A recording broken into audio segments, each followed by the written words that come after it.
Good afternoon, everyone. This is Youssef Chedli. I'm a researcher in philosophy. I'm interested in political philosophy and ethical philosophy, mainly on international relations philosophy issues. So I'll be chairing this panel, and I'm really glad and honored to chair this panel. Mainly it will be in English, but we have an exception. Mr. Hassan Dhifallah will be speaking in French, and I will introduce him in French, even though chaque fois que je parle en français, je me sens colonisé, mais never mind. So, our first panelist will be Muriam Haleh Davis. She's an associate professor of history at the University of California, Santa Cruz, where she directs the Center for the Middle East and North Africa. She is the author of Markets of Civilization, Islam and Racial Capitalism in Algeria, and the co-editor of North Africa and the Making of Europe, Governance, Institutions, and Culture.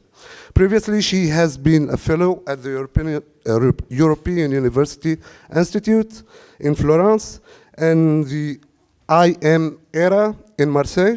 She's the co-chair of the editorial committee for Middle East Research and Information Project, and she's also co-editor of the Maghreb page for Jadaliya. Madam Muriam, you have the floor.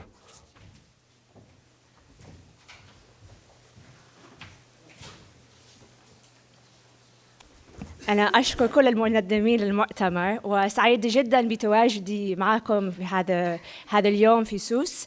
هذا النقاش يعني مهم وثري جدا. سوف أتكلم باللغة الإنجليزية فأسمحوا لي. هذا مش اختيار سياسي ولكن يعني هذا باش نتكلم بوضوح ودقة أكثر باللغة العربية، ولكن أكيد يعني يمكنني أن إجابة إذا عندكم أسئلة باللغة العربية وفي الفرنسية. Bienvenue, c'est très fluide. So today I'm going to speak about a question that perhaps seems quite minor and unimportant, but like many academics, I've spent a lot of time reflecting on, which is the question of titles and the question of the discipline of sociology.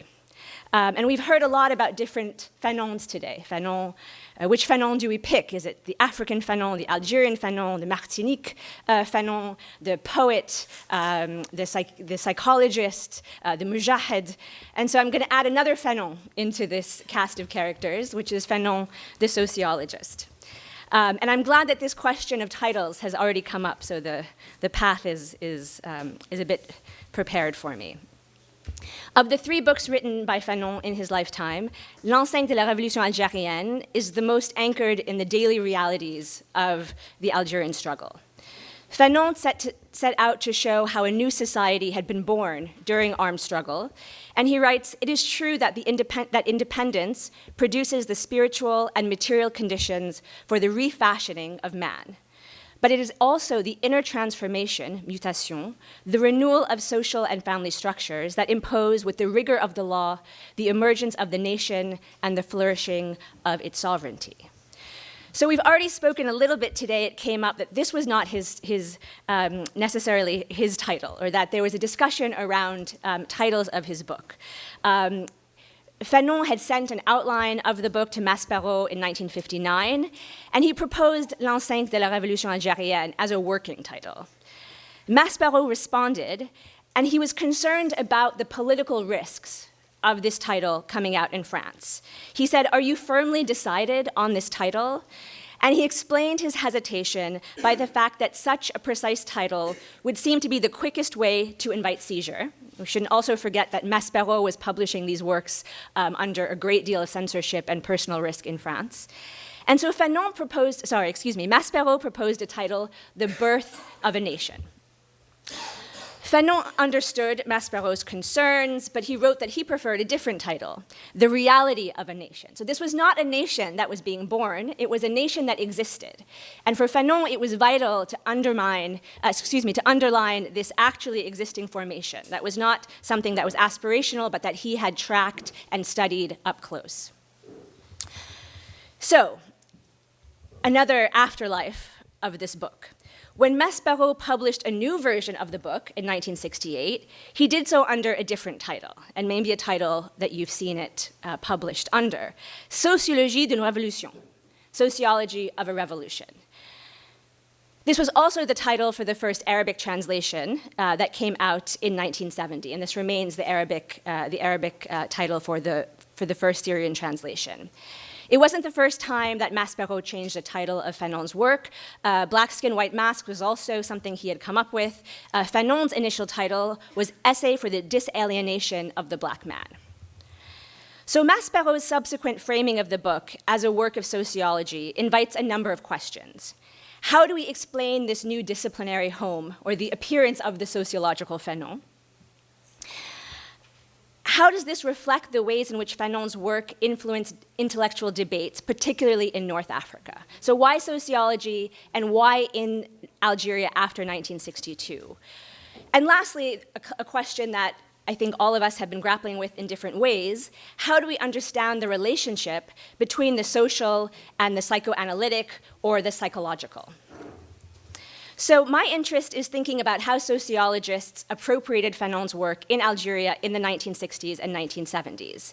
As you might know, after independence, sociology achieves a new prominence as a discipline that can perhaps lead to a revolutionary nation state. So unlike anthropology or ethnology or psychology, the hope was that sociology would offer the tools for an Algerian nation state to de-link itself epistemologically, if we're going to talk in decolonial terms, from the colonial past. And interestingly, sociology itself is a relatively new discipline in this period. So as we're thinking about what does it mean to decolonize knowledge, I'd like to remind us that the disciplines in which we think knowledge formation, that is, the ways that departments are structured, also have a link to colonialism and the modalities of thought that they produced.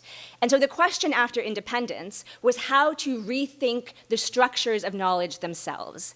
And I think we have a tendency to imagine that decolonizing thought is an individual endeavor, that it's something we do, we read a text against the grain, we recenter our own personal subjectivities.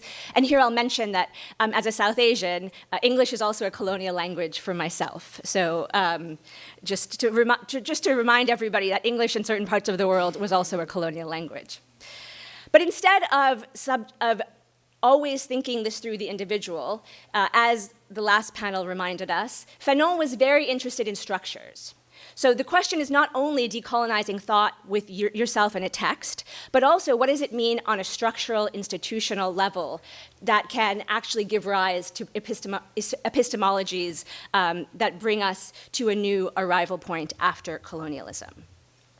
So the Algerian University, and I won't tell this story, certainly not in this crowd, was marked by a continued dependence on French institutions, models, and languages after independence. So it's not surprising that the articulation of sociology as an autonomous discipline reflected the reorganization of social sciences in France. And in France, it wasn't until the late 1950s that sociology comes to be a discipline in and of itself, i.e. there are degrees in sociology, there's a PhD one can do in sociology, or a licence. So why does this matter? It matters that, for me at least, the creation of sociology as seen in Algeria was an important step in trying to decolonize knowledge.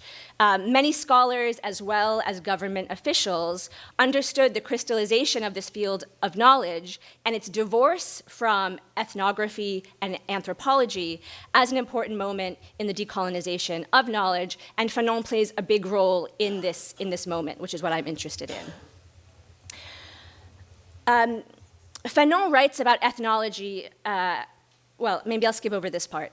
To fast forward a little bit, for many people writing on the history of the social sciences, ethnology was a science designated for people without histories, right? This was the science that people had used to colonize and to gather data on the quote-unquote natives in order to better rule the colonies. That goes back to Napoleon's invasion of Egypt. But sociology posed a different question. It pretended to be empirical, universalist, positivist, so it didn't have the same baggage, the colonial baggage, that ethnology or anthropology came with. But sociology, and if you think about its invention by people like Auguste Comte, also was deeply rooted in the Industrial Revolution and the French Revolution in Europe. So how do you take this body of knowledge that had come about in Europe at a very particular moment and apply it for the Algerian nation state to build a socialist state? So this is why I'm interested in the sociological Fanon, as it were. So the creation of sociology as an autonomous field was also, as I mentioned, trying to be a clean break with these other disciplines, ethnology, anthropology, and psychology. And of course, as we saw earlier, and Wael gave us a wonderful explanation of the Algiers School of Psychiatry that rested on a number of racist myths regarding the alleged passivity of North African people. And it's precisely for this reason that Fanon insisted that historical and cultural factors had to be accounted for in the style of therapy he developed at Blida, in which he brought with him from Saint-Alban. So when Fanon came to Algeria, he not only had the political and intellectual background of having been part of World War II and leaving home voluntarily to go fight the Nazis for the Free French. This is also the moment that Fanon gives up on French universalism, right? I think it's important to remember that Fanon's disillusionment with what the West was and what it could offer, and his recognition of how hollow Western universalism was, comes at the moment where he's given up attending his brother's wedding to clandestinely go to Europe. And he writes a heartbreaking letter to his father, which I suggest everyone reads, where he says, "I was wrong." Right? He says, "I was wrong. Nothing here justifies this sudden decision to defend the interests of the French farmer when he himself does not care." And as I was thinking about this paper for today and this moment of utter deception, even at a project that perhaps had already been a little bit fraught on the edges, I couldn't help thinking about many of our experiences after the 7th of October and our own relationship to Europe as we watch a genocide unfold and the language of human rights that is always thrown at our face, and to think, I was wrong, right? Even those of us who were perhaps skeptical from the outset. So Fanon's psychiatric practice was also rooted in a radical intervention that he watched during Vichy's treatments of patients that were left to die a kind of slow death. And this is where many of his own practices come from. So he's an observer of fascism and anti-Semitism. He also has his reflections on anti-Blackness. And these are all, I would argue, valuable touchstones that prepare him for the anti-colonial struggle in Algeria. And Fanon, in many ways, ends up in Algeria as an accident of history. He actually applies to work in Guadeloupe. The post hasn't been opened yet, and he ends up, fortuitously for all of us who read and learn from Fanon, in Algeria. And there, faced with his patients in Blida and his activities with the FLN, he starts to think about the centrality of social structures, and here's where sociology comes back in, into the analysis of the self and the psyche. And so if Maspero seeks to inscribe l'an 5 in the sociological discipline, it's also because many of its concerns resonated with the sociological research that was being done at the time, the question of women's role in society, the analysis of family structures, and a close study of how communications and medicine had been transformed by the revolution. Fanon writes about the radio, "We have witnessed a fundamental transformation in the means of perception, of the very world of perception." And so perhaps it's not surprising that Fanon's writings were included in the Algerian sociology curriculum in the 1960s. But I've been speaking to a number of people who taught at the Fac d'Alger or who were trained as sociologists, and they all mention that even though Fanon was somehow present, he was also quite absent. And so this is something that I'm also interested in, that at the same time that Fanon is, on paper, part of the sociological canon, he's also being sidelined by Boumedienne in certain ways. So there are a number of sociologists who write about Fanon. Abdelkader Jogloul writes his dissertation on Fanon, and Philippe Lucas, who is teaching at the Fac d'Alger, writes Sociologie de Frantz Fanon in 1971. So he's both very present and very absent.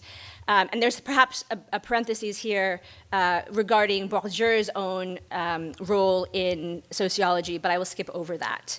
In Tunisia, since we're here, I wanted to also mention that Fanon has a very decisive impact on Tunisian sociologists, right? Fanon taught classes on psychopathologie sociale in Tunis, and a number of Tunisian sociologists, Lila Ben Salem, Frej Stromboli, all have written about how important Fanon was in their own training as sociologists.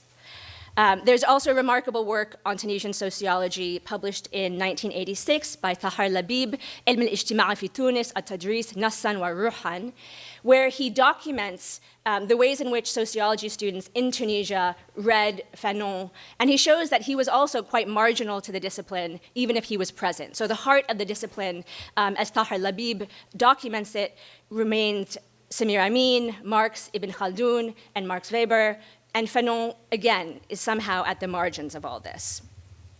So how to explain this kind of presence and absence of Fanon in sociology? On the one hand, of course, many of Fanon's writings presaged the revolutionary program of Boumediene, the heroic role of the peasantry, the adoption of kind of developmental narratives in the service of decolonization, the need to create a national culture, right? So there are many ways in which Fanon's programs actually seem quite in step with what Boumediene is trying to do. So it seems paradoxical that as sociology earns the official approbation of the state, at the same time, Fanon's star seems to wane. He becomes in many ways less visible.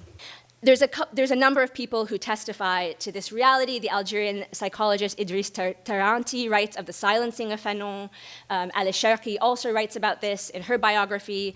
I won't get into kind of the archival account of this.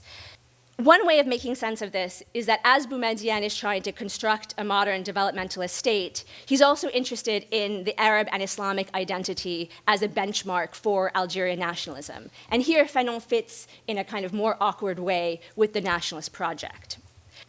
And so as we get into the 1970s, and the reform of higher education is placing the social sciences at the center of this revolutionary aspiration, Fanon seems both to structure the debates and completely absent. And there's no clearer example of the marginalization of ethnology and the kind of absence of Fanon than the International Congress of Sociology, which is held in Algiers in 1974. At the opening speech of the event, which brings together 500 sociologists from 70 countries, Mohammed Sadiq Ben Yahya, the Minister of Higher Education, says that sociology was a privileged weapon in the liberation of people in the Third World, but condemns ethnography and anthropology for having participated in the colonial system. The official theme of the conference is on development and third worldism. This seems to be a clear reference to Fanon, and yet in the 1,000 pages of the proceedings of this conference, which I've gone through, Fanon's name appears once, and the person who cites him is John O'Neill, an Irish Catholic who teaches in Canada. So there is a clear tension here that is something I'm still trying to work through. But regardless of this story, and Fanon's official place in sociology, it's clear that his injunction to link the psychoanalytic and the social, and I might also add the economic, Fanon was also a Marxist, continues to be at the heart of decentering European discourses on culturalism and racism. So if there's any doubt about this, the psychological or culturalist explanations of Palestinian difference that we see as a pretext for genocide reminds us this is still very much with us. And this is something that at the Fac d'Alger is being worked through with a number of people, including Robert Castel, who taught Abdelmalek Sayed, and he is trying to make an account for Freudian psychoanalysis and how Freud can be read as an anti-colonial figure. And he says, well, perhaps I won't quote, it's quite a long quote, but for people like Castel, it's possible to talk of an unconscious in sociology, even if it has a different meaning. And of course, Freud is also a central element for Fanon's own argument in Black Skin, White Masks, right, where he highlights his debt to Freud, and he also signals the limits of Freud's approach. And so in many ways, decolonization allows for this new reading of psychoanalysis alongside sociology as a way to combat a kind of culturalism and racism.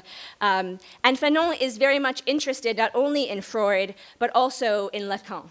And so in his medical dissertation that he defends in Lyon, he concludes with Lacan's theory of subject formation. And there are two things that for Fanon are really important about Lacan: his understanding of desire and his notion of personality. And so Lacan also stresses that the madness is always rooted somehow in the social. So the rediscovery of the relationship between the individual and a social structure and the refusal of this infantilization that came with the colonial system were politically central and go on to allow Algerian psychiatrist Mahfoud Boussabsi to think about Algerian citizens and their relationship to the state. So Boussabsi talks about the état père, or the father state, in the 1980s. I want to come back to what to make of not only Fanon as a sociologist, the sociological Fanon, but the decolonial Fanon. What does the decolonial Fanon bring us that the post-colonial or the anti-colonial Fanon did not? And I know we've already touched on this today. And for me, again, as somebody who teaches in the United States, there are two ways of understanding the decolonial. There's a large sense of the word as a synonym for decolonizing knowledge, right? A form of emancipation, a decentering of Europe, or doing theory in a way that's rooted from the global south. And after all, Jacques Berck is the first person, to my knowledge, to use the word décolonial, and I assume this is not the genealogy we are trying to recover. Luckily, I think that's, Khatibi would have a few words to say about that. But there's also people in post-colonial studies, Dipesh Chakrabarti, who writes in Provincializing Europe, that we have to think about Marxism and its others. Edward Said also is a touchstone for this discussion. But the theorists of Latin America tend to position post-colonial studies against the decolonial turn, including against people like Edward Said, who they see as complicit or linked with Western epistemologies.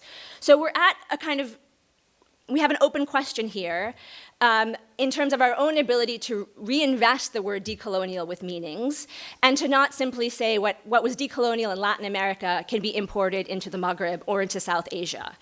And I'm thinking about the remarks this morning about a certain kind of like an identitarianism, if that's the right word, where there is an essentialization of identity that comes in as a stand-in for reading Fanon. And so I think at this moment where we need to figure out what the muqawama is, right? What is the intellectual resistance that we can garner in this moment?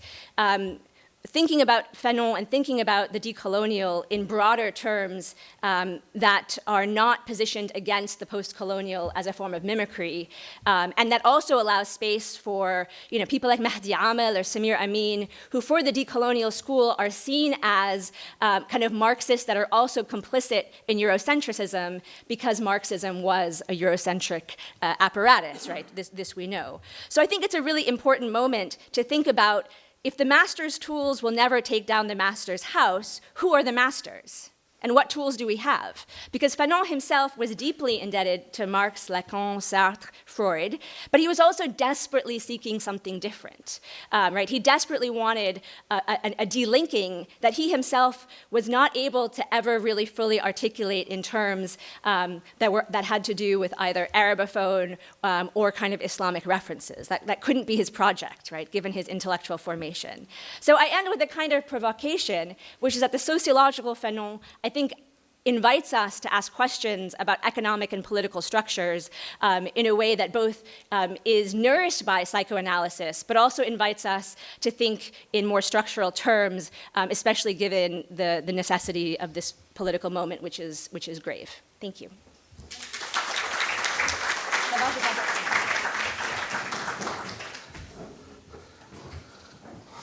Thank you very much, Professor Muriam.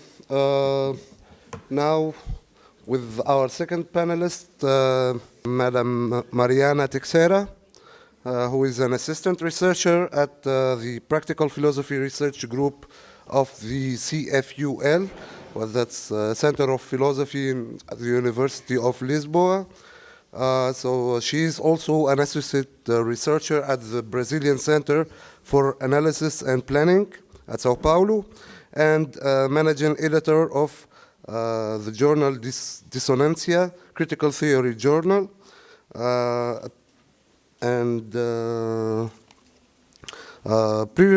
Previously she worked as a postdoctoral researcher at the Free University of Berlin, and was the scientific coordinator of Maria Sibilla Merian International Center for Advanced Studies in the Humanities and Social Sciences, Conviviality, Inequality in Latin America. She'll be giving us an intervention on Frantz Fanon's subversion of Hegelian dialectics, notes on the epistemic power of the peripheries. Madam, you have the floor.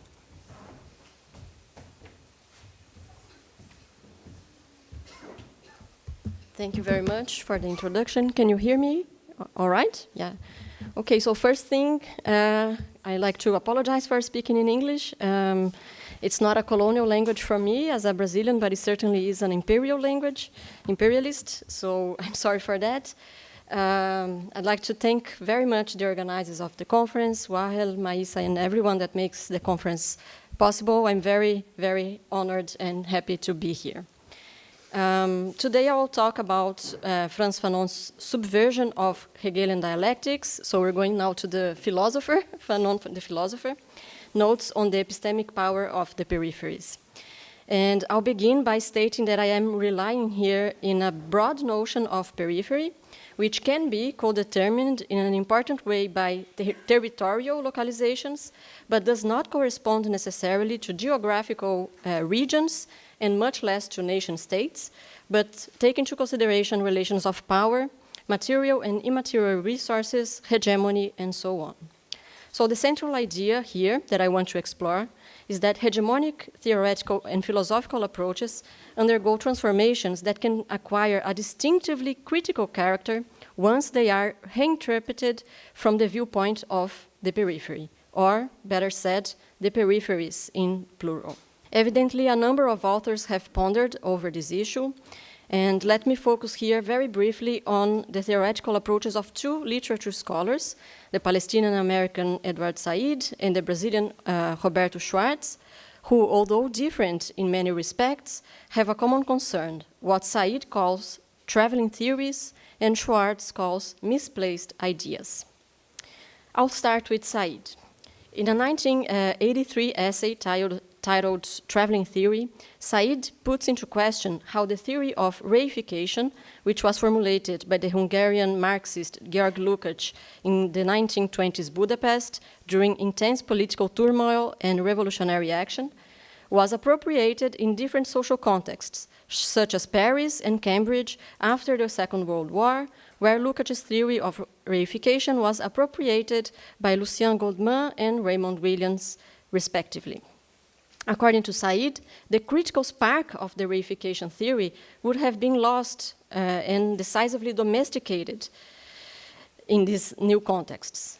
A decade later, Said revisits his essay and argues on a diametrically opposed direction. Lukács' essay on reification is seen now as a theory perhaps much too focused on redemption and reconciliation, and which was itself radicalized first in Theodor Adorno's writings on modern music, and more importantly for Said, in Frantz Fanon's writings on colonialism. Said's point is that a traveling theory can become energized, more subversive, and explosive in a new environment, instead of turning into a tamed and opaque version of what it once was. Roberto Schwartz goes one step forward. In his essay on misplaced ideas, which is highly influential in Latin America, the Brazilian author reflects on the apparent contradiction of embracing of liberal principles in a country broadly dependent on the brutal enslavement of a whole parcel of its population, like 19th century Brazil. It appears then that the liberal principles of freedom and equality of all are ideas that are out of place, are misplaced. That is, they do not belong in the colonies, but only in the European metropolis. Schwartz is often mistakenly taken to argue for the inexistence of a place for traditionally European liberal ideas in the colonies. That is, as if liberalism would simply not fit colonial contexts. But his line of thought is, however, much more sophisticated. In a certain sense, liberalism fits colonial contexts very well, and precisely in and due to its misplacedness. The contradiction between European liberalism and colonial slavery is only apparent, and that for at least two reasons. First, because liberal ideology can be seen as functional for the maintenance of the slavery-based economic and social system in the colonies. And second, because the coexistence of liberal tenets and unfree labor also happens in the metropolis, both in the form of slave labor and waged labor, if only in a more disguised form. So contradictions which are evident in the periphery are manifest versions of contradictions that are also present but rendered invisible in the metropolis. Both Said's and Schwartz's approaches challenge the often unquestioned assumption that theories or sets of ideals developed in central hegemonic contexts are proper or belong only in those contexts. They show instead how theories and ideas can travel to peripheral contexts and find a new home, often a more radical, as for Said, or ideology unmasking, as for Schwartz. So in this context, my general research interest lies in how the Hegelian intersubjective and conflictual approach to the formation of human subjectivity, especially in the phenomenology of spirit and the dialectic of master and slave that is present in this book, has been appropriated by different authors who have sought to rework it, actualize it, and thereby to radicalize it. Hegel's approach has been quite often relied upon by critical thinkers aiming at subverting the existing social order. And the most obvious example here is the left Hegelianism inaugurated by Karl Marx, and that reaches through to authors like Lukács and the ones associated with the Frankfurt School.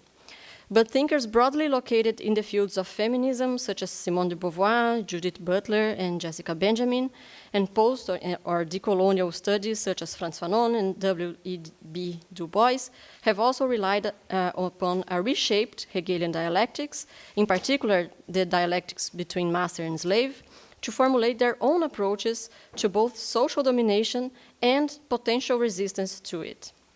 So in this paper, I'll examine one of such critical appropriations, that is the one present in Frantz Fanon's 1952 Black Skin, White Masks. Part 1, Hegel. And I apologize for this part.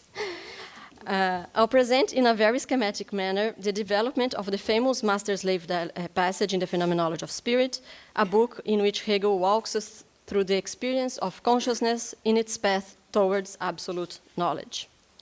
The master-slave dialectic appears in the chapter on the truth of self-certainty of the phenomenology, and this is a crucial stage in Hegel's characterization of the consciousness's path because it contains the moment when consciousness becomes self-consciousness. And with self-consciousness, says Hegel, we have now entered into the native realm of truth. So the basic movement of this section unfolds as follows. After failing to get to know the truth about the world of objects, the consciousness that seeks knowledge turns to another subject.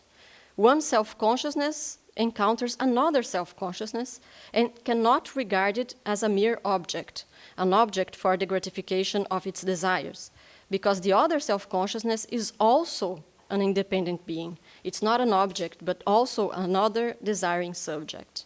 And for that reason, says Hegel, it can do nothing on its own about that object if that object does not do in itself what the first self-consciousness does in it.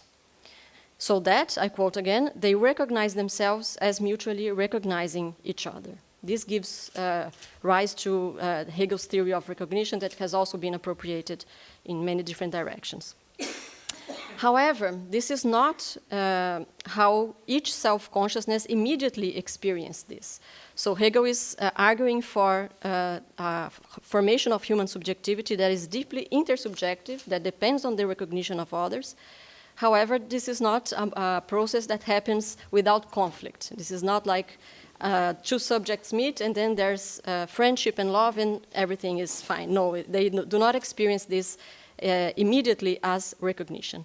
That mutual recognition that he described is visible only from the viewpoint of the philosopher that has already completed the path towards absolute knowledge and looks back at the process that drove him to this process. So, on the contrary, when the two self-consciousnesses meet, each sees the other as opposed to itself, with no mediation, and each wants to assert its self-certainty, its being for itself, through the exclusion from itself of everything that is other. In a way that, says Hegel, I quote, "One is merely recognized while the other merely recognizes."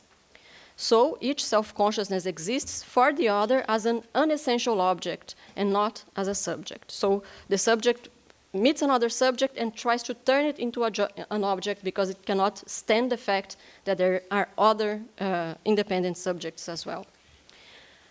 However, as we know, this other object is also a self-consciousness that poses a reciprocal claim to the first one, and thus what comes to the scene is a confrontation between both consciousnesses.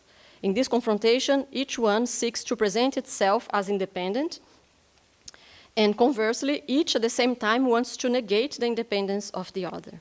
So each self-consciousness seeks the death of the other, and for that is also compelled to put its own life at stake. The relation of both self-consciousnesses, says Hegel, is thus determined in such a way that it is through a life and death struggle that each proves to itself and that both prove themselves to each other. Unquote. If this struggle to the death leads to the complete annihilation of one of the struggling self-consciousnesses, this means that the process of recognition will never be complete, even for the surviving self-consciousness, because each of them engaged in the struggle in the first place to elevate their self-certainty to truth, not only in themselves, but also in the other. In other words, the recognition that was initially demanded is forever denied with the death of one of the self-consciousnesses. The possible alternative outcome of that struggle, on the other hand, is that one self-consciousness surrenders to the other in the face of an extreme fear of imminent death. This self-consciousness then becomes the servant or the slave, and the other self-consciousness becomes the lord or the master, because it showed no fear of death and thus has not degraded itself to the level of mere physical existence. In this new and unequal situation after the death struggle, the slave works and produces objects for the satisfaction of the master, and the master consumes and enjoys the products of the slave, who is compelled to indefinitely postpone his own desires and his own gratifications. In this way, however, the master has only an indirect relation to the product that he consumes. His consumption or enjoyment is thus the pure negation of the thing that he consumes. The master actually depends on the slave, and not only for the satisfaction of his needs, but also for his recognition as an independent being. As a consequence, the certainty of the master as an independent self-consciousness is decisively challenged. Says Hegel, his truth is to an even greater degree the unessential consciousness and the unessential activity of that unessential consciousness. In these terms, the truth of the independent consciousness is the servile consciousness, unquote. His independence, the independence of the master, is only apparent. He becomes fixated in a situation where he is not able to develop his ability to deal with either the material world or with the slave, that is, with another self-consciousness, with another subject. The slave, on the other hand, experiences his work as the subversion or Aufhebung of, I quote, all the individual moments of his attachment to natural existence. By means of his transformative laboring of the natural and material world in order to create the products which will satisfy the master's demands, the slave comes to develop his own capacity to create and give form to an independent object, and thus comes to see himself in the products that he creates. In this process, the slave attains the consciousness, says Hegel, that he himself exists in and for himself. So one of the most consequential ideas present in Hegel's metaphor of the master-slave dialectic is that the slave has an advantage towards the master, and also that self-consciousness can never be achieved unilaterally, but always depends on a reciprocal interaction with another self-consciousness. In spite of appearing to be a free and self-conscious subject, the master can achieve self-consciousness only insofar as he is able to recognize the slave as a subject endowed with an equal status in his capacity to grant recognition.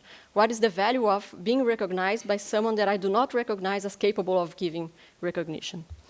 Unequal recognition is unsatisfactory for both master and slave, and it's in the standpoint of the slave that we might begin to find the truth.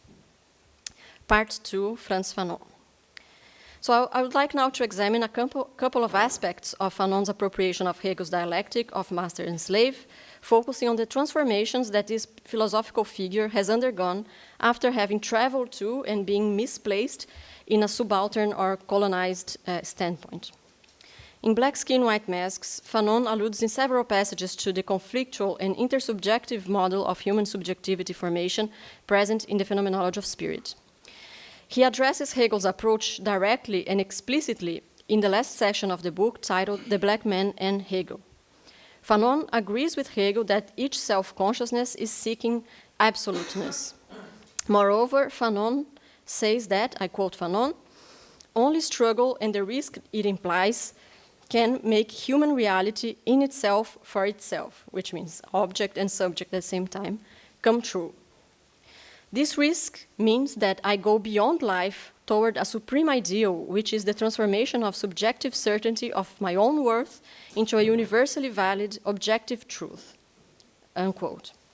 Fanon adds that, I quote again, he who is reluctant to recognize me is against me. In a fierce struggle, I am willing to feel the shudder of death, the irreversible extinction, but also the possibility of impossibility, unquote. So the similarity to Hegel's depiction of the life and death struggle between the master and the slave is manifest.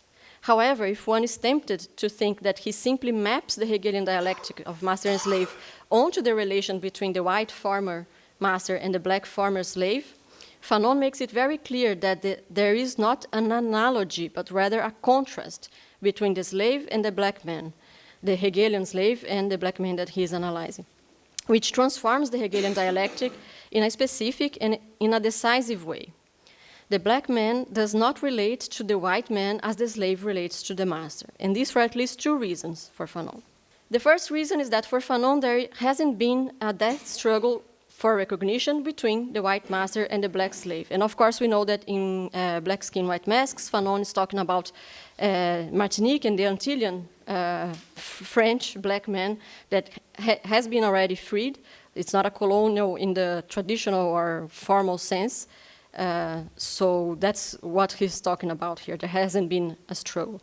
And then he says, I quote, historically, the black man steeped in the inessentiality of servitude was set free by the master.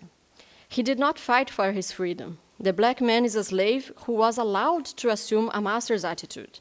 The white man is a master who allowed his slaves to eat at his table. The upheaval reached the black man from the outside. The black man was acted upon, unquote. So the black man has been freed and recognized as a person without a liberating and revolutionary struggle, and therefore his recognition is merely legal or formal and thus incomplete and false. And we could say that it's a decolonization as an incomplete project, as was mentioned in the previous talks. The second reason why Fanon's approach differs from Hegel's lies in the fact that while the slave, in Hegel's case, turns his back to the master towards the object, towards his creative work, the black man from the Antilles turns away from the object towards the white master.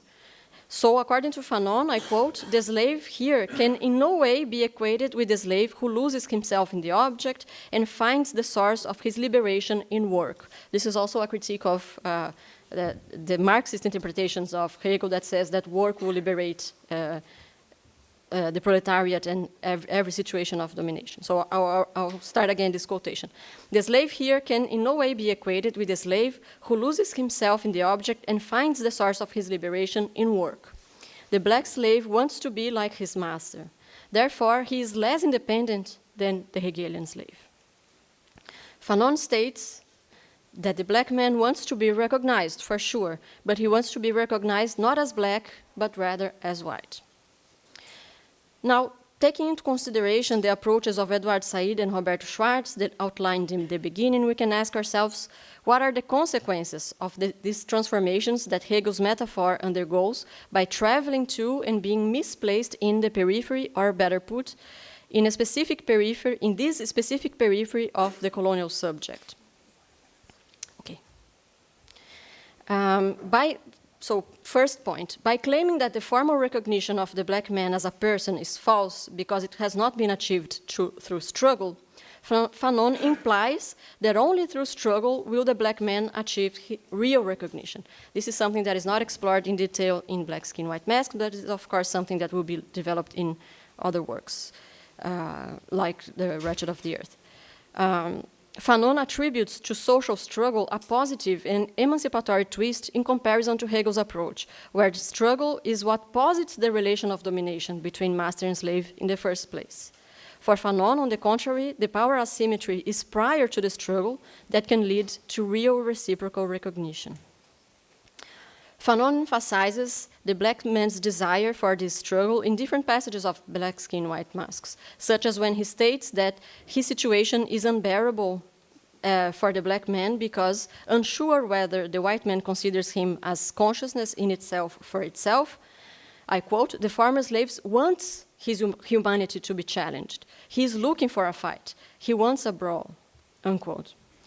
The only solution for the black man working in the sugarcane plantations in Martinique is to fight, says Fanon. And I quote, and he will undertake and carry out this struggle not as the result of a Marxist or idealistic analysis, but because quite simply he cannot conceive his life otherwise than as a kind of combat against exploitation, poverty, and hunger, unquote. But if the situation is unbearable, what prevents the struggle from taking place? That's where a second specificity of Fanon's reading of the master-slave dialectic comes to the fore. By claiming that differently from the Hegelian slave, the black man turns away from the object of his creative work and towards the white man, wanting to be like him, Fanon introduces into the dialectical movement the aspect of what he calls alienation or cultural imposition. This means that there is an ideological dimension that prevents the dialectical movement from developing towards the struggle that could lead to reciprocal recognition. This happens, according to Fanon's analysis, because colonized peoples are socialized from a very young age in a world where the white man is the model of identification of everything that is good, pure, and essential. As a consequence, I quote Fanon, the Antillean has the same collective unconsciousness as the European. Unconsciously, then, he distrusts what is black in him, in other words, the totality of his being. After having been a slave to the white man, he enslaves himself, unquote. This is a dimension, of course, that isn't present in Hegel's approach and that makes the matter much more complex. Fanon thus makes a specific and original contribution to social theory and philosophy insofar as he reconstructs the Hegelian dialectics from the standpoint of the colonized black man, going beyond the notorious transformations put forth by authors like Marx, Sartre, and Kojève. So to conclude, Fanon's Black Skin, White Masks can thus be viewed as a prime instance of the idea proposed at the beginning of this paper, that theories that have traveled from a hegemonic center to counter-hegemonic peripheries and are thus misplaced where they do not belong can have a distinct and decisive contribution to grasping social reality in its asymmetrical power relations. And I would like to suggest further, although I cannot develop this here, that this aspect can help us to connect Fanon's anti- and decolonialism with other social emancipatory struggles of the present that also take the peripheries as their starting point, such as feminism and anti-capitalism. Thank you.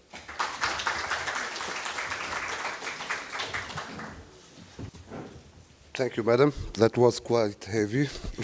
So, for now, we're going to speak in French and feel colonized again. One simple remark about the French and the colonial language.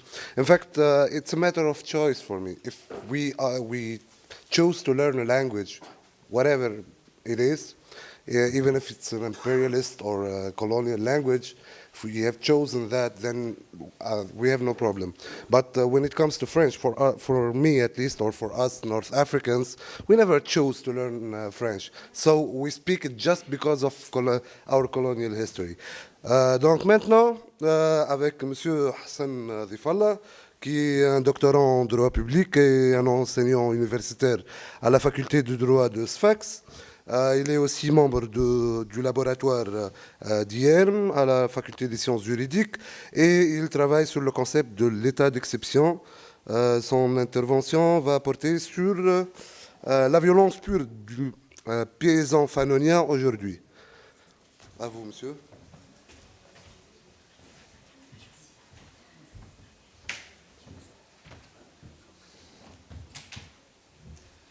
Merci. Bon après-midi à toutes et à tous.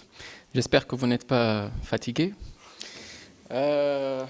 Donc, le choix de la langue française, sincèrement, le choix de la langue française était par simple utilité, disons, pragmatique. Parce que justement, j'utilise des concepts clés et les termes techniques sont difficiles quant à la traduction par la suite. Vous voyez ?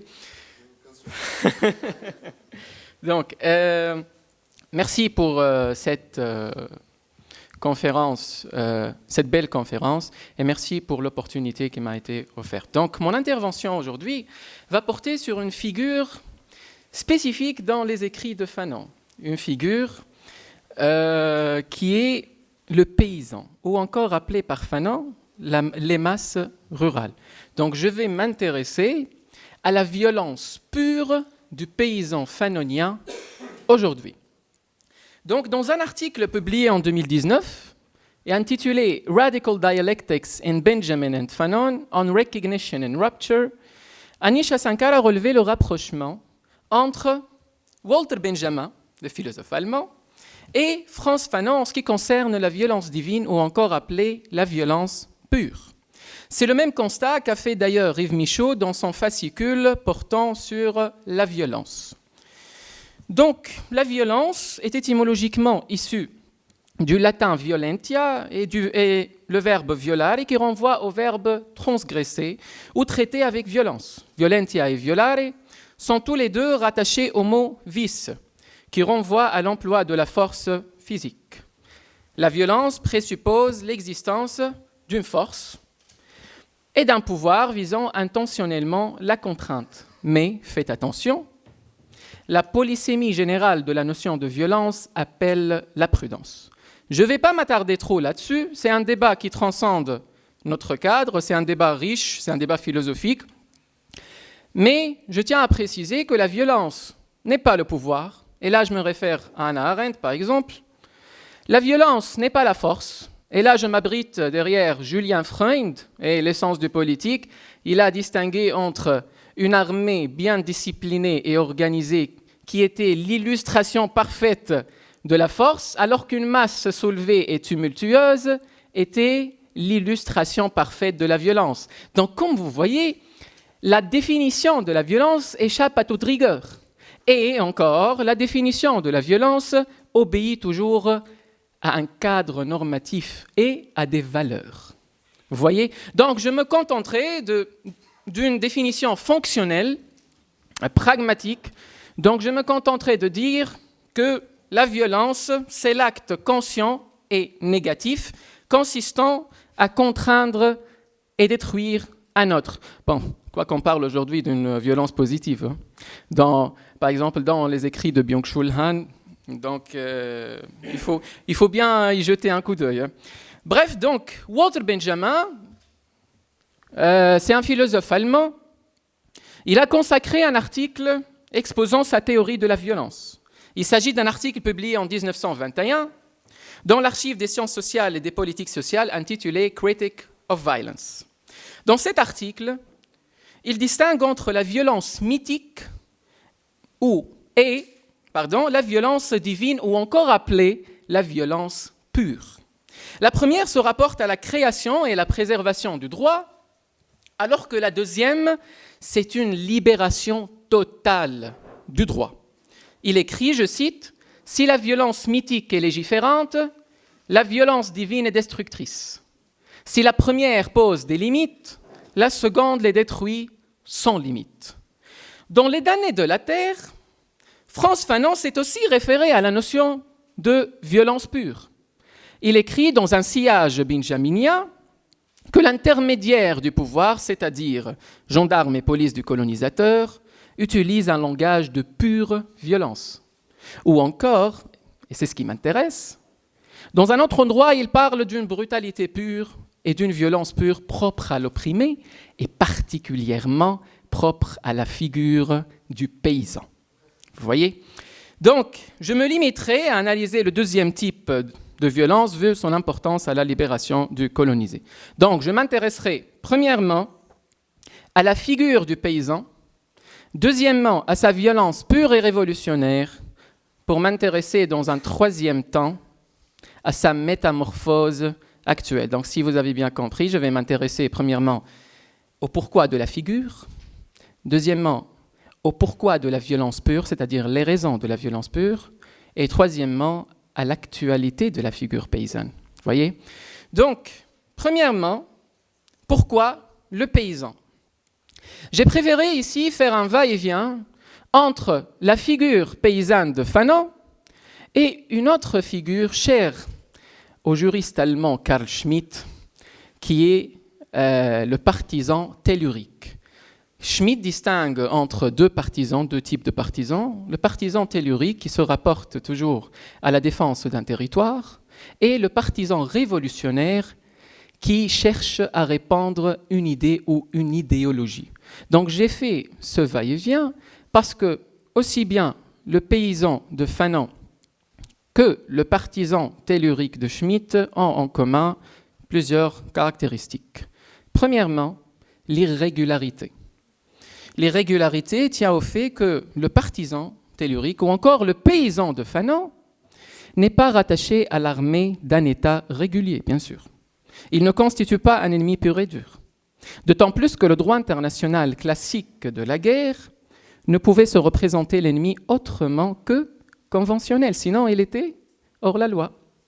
Deuxième caractéristique, c'est l'intensité de l'engagement politique, qui veut dire tout simplement que le partisan, ou encore le paysan de Fanon, prend parti contre un ennemi, qu'il soit un ennemi réel ou un ennemi absolu. D'ailleurs, Schmitt distingue entre un ennemi réel, qui est l'ennemi matériel, c'est-à-dire, dans notre cas, le colonisateur, illustré par le gendarme, le soldat, et l'ennemi réel qui est l'ennemi immatériel, c'est l'ennemi idéal. Dans notre cas, c'est par exemple l'idée de la colonisation. Donc le paysan fanonien, ils combattent les deux à la fois. Ils combattent le soldat et son idéologie. Vous voyez ? Donc, troisième caractéristique, c'est le caractère tellurique, bien sûr, comme son nom l'indique, se rapporte à la défense d'une terre et qui peut toucher l'importance et la valeur de la terre mieux qu'un paysan. Bon, on va le voir tout à l'heure. Quatrième caractéristique, c'est le haut degré de mobilité, qui veut dire que le partisan ou encore le paysan de Fanon ouvre d'autres espaces de bataille pour l'ennemi, des espaces irréguliers. D'ailleurs, Fanon parle des montagnes qui bougent. Et lorsque les montagnes bougent, le colonisateur perd énormément. Je passe maintenant à la deuxième partie, les raisons de la violence pure du paysan. Donc j'ai pu relever 3 raisons. Premièrement, l'écart entre la culture paysanne et la culture du colonisateur. Les intellectuels de la ville, comme Fanon les nomme, y compris ceux des partis politiques, incarnent une morale coloniale caractérisée, et je cite Fanon, l'individualisme. Fanon s'est référé à la notion d'individualisme. Il écrit, je cite, « L'intellectuel colonisé avait appris de ses maîtres que l'individu doit s'affirmer. La bourgeoisie colonialiste avait enfoncé à coups de pilon dans l'esprit du colonisé l'idée d'une société d'individus où chacun s'enferme dans sa subjectivité, où la richesse est celle de la pensée. Alors, attaché profondément à sa culture, le paysan s'éloigne, a priori, de l'individualisme des intellectuels et des gens de la ville, pour éprouver un altruisme et une fraternité nécessaires pour mener une violence pure. Les paysans se caractérisent par leur attachement aux traditions et la conservation de leur culture rurale. Ils sont difficilement, a priori toujours, influencés par l'homo occidentalis. Je passe maintenant à la deuxième raison qui est le détachement de la violence pure de toute norme. Bien sûr, elle est pure. Fanon écrit, je cite, « La doctrine dite révolutionnaire repose en fait sur le caractère rétrograde, passionnel et spontanéiste des campagnes. Il s'agit, dans un sillage benjaminien, d'une violence pure, c'est-à-dire libérée de toute contrainte, de toute normativité et notamment de toute rationalité occidentale.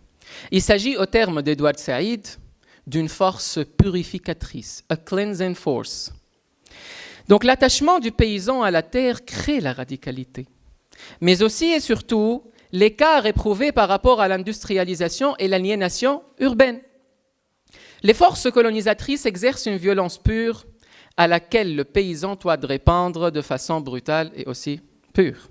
Encore, au terme de Jean-Paul Sartre dans sa préface à Fanon, quand les paysans touchent des fusils, les vieux mythes pâlissent. Les interdits sont un à un renversés. L'arme d'un combattant, c'est son humanité. Et je me suis référé, à mon avis, au maître de Benjamin et de Fanon, qui est Georges Sorel, dans ses réflexions sur la violence.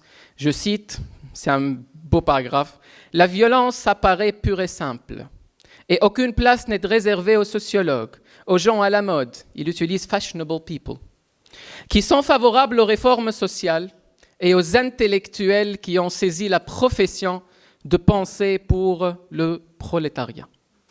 La violence du paysan est brutale, elle vise la défense de la terre, elle vise la vie et le sacrifice, et c'est la troisième et dernière caractéristique, c'est une violence visant la vie et le sacrifice.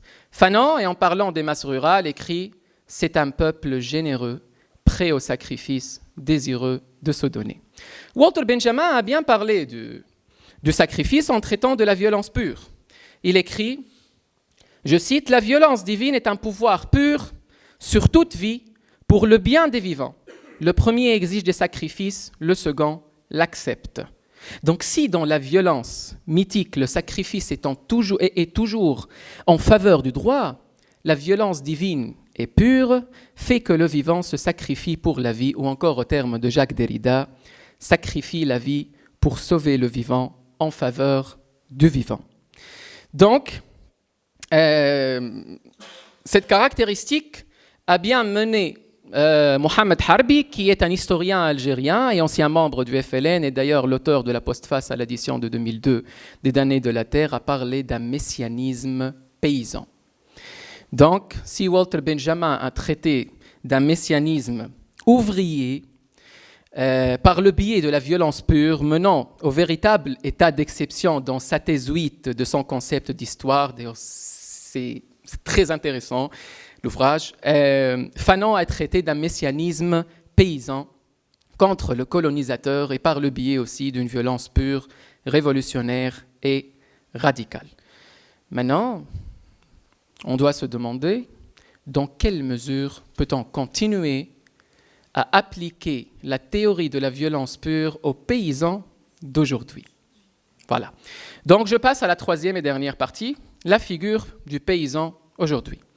Bien sûr, la figure du paysan, c'est un postulat, et partout dans le monde altéré aujourd'hui. Il ne faut pas oublier que Fanon a parlé de la dite figure en 61, c'est la date de l'apparition des damnés de la terre. Donc une époque durant laquelle les réseaux sociaux étaient absents. Ah oui. Donc j'ai pu relever 4 caractéristiques en ce qui concerne le paysan d'aujourd'hui. Premièrement, c'est un paysan connecté. Actuellement, les paysans ont été soumis à la soi-disant modernité. Ils sont désormais branchés eux-mêmes sur Facebook, Instagram, TikTok.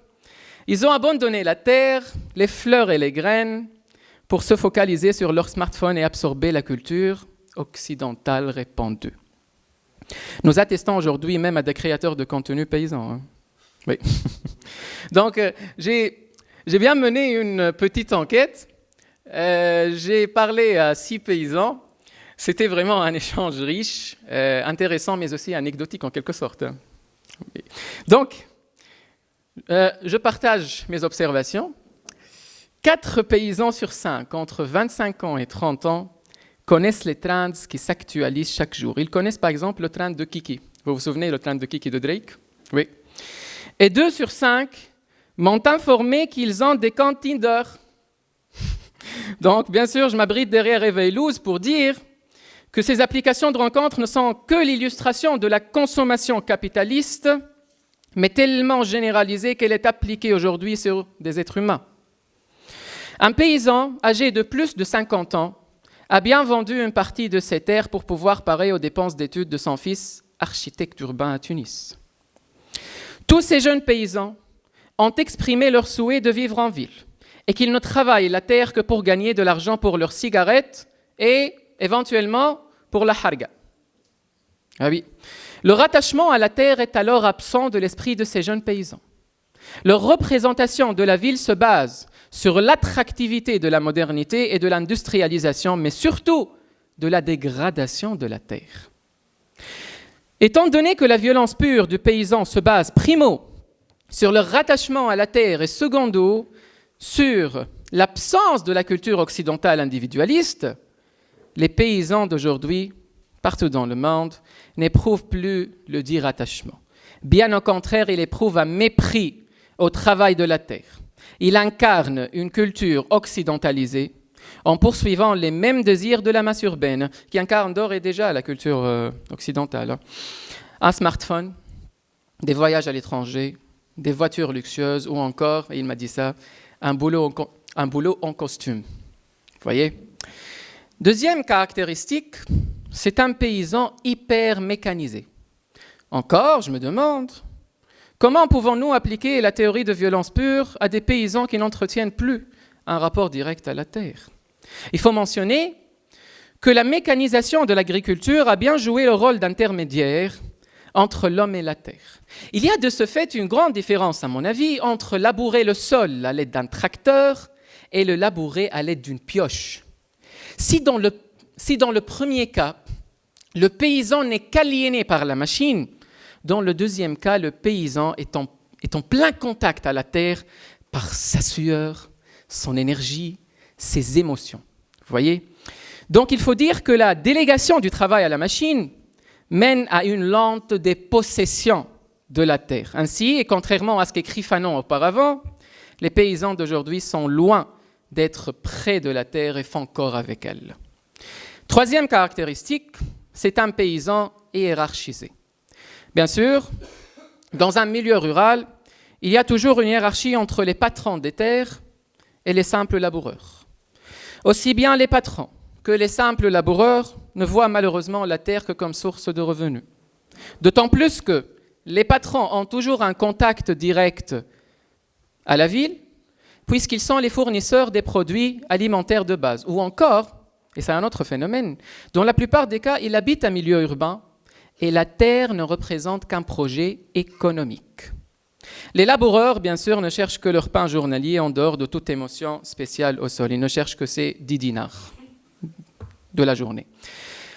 Quatrième et dernière caractéristique, c'est un paysan institutionnalisé. Les paysans disposent des structures syndicales et politiques modernes conformes, à mon avis, à l'idéal démocratique occidental. Et analogue, à mon avis aussi, à l'organisation des partis politiques. En réalité, ce n'est pas un phénomène nouveau, puisqu'on atteste en Tunisie, par exemple, et depuis 1920, la naissance du Conseil national de la Choura pour les intérêts agricoles du nord du royaume de Tunisie, qui avait un drôle de rôle. Il était un simple médiateur entre les agriculteurs tunisiens et les urbanistes français. Ou en Algérie, la naissance depuis 1973, faites attention aux dates, la naissance de l'Union nationale des paysans algériens. À mon avis, ce genre d'institutionnalisation des paysans touche à leur violence pure et notamment spontanée. Puisqu'analogue aux partis politiques et à l'aune de la pensée de Frantz Fanon toujours, je cite, « Il n'insiste jamais sur la nécessité de l'épreuve de force parce que leur objectif n'est pas précisément le renversement radical du système pacifiste, légaliste, en fait partisan de l'ordre nouveau. » Donc, sincèrement, je m'incline à penser que si Fanon était parmi nous aujourd'hui, ou encore s'il était décédé un peu plus tard que 61, il aurait sûrement revu sa théorie du paysan. Vous voyez. Donc je conclus finalement par dire que la critique adressée à Fanon en ce qui concerne son idéalisation de la figure du paysan se renforce trop aujourd'hui vu la métamorphose actuelle. D'autant plus que la figure du néo-paysan, on parle aujourd'hui d'un néo-paysan, c'est tout simplement celui qui a délaissé le monde urbain et a converti vers le monde rural. Donc cette figure semble être, à mon avis, loin de la violence pure. Pourquoi ? Puisque ce néo-paysan n'est allé à la campagne qu'en poursuivant un désir individuel et individualiste. Ce n'est guère une cause. Vous voyez ? D'autant plus que cette conversion à la campagne, je m'incline à penser que cette conversion est aujourd'hui même un produit consommable à l'échelle mondiale. Donc, le phénomène a été dévoré, à mon avis, par le capitalisme. Donc, voilà, je vous laisse avec ces quelques prémices de réflexion et merci pour votre attention.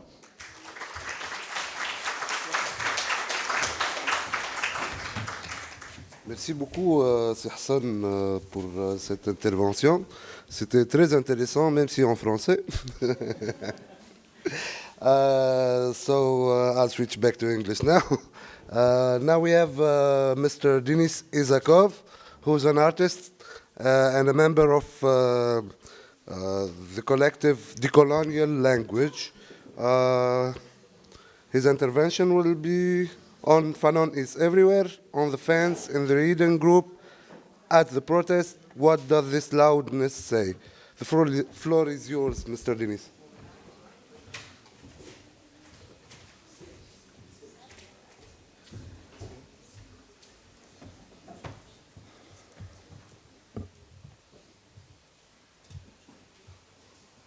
Hello, salam.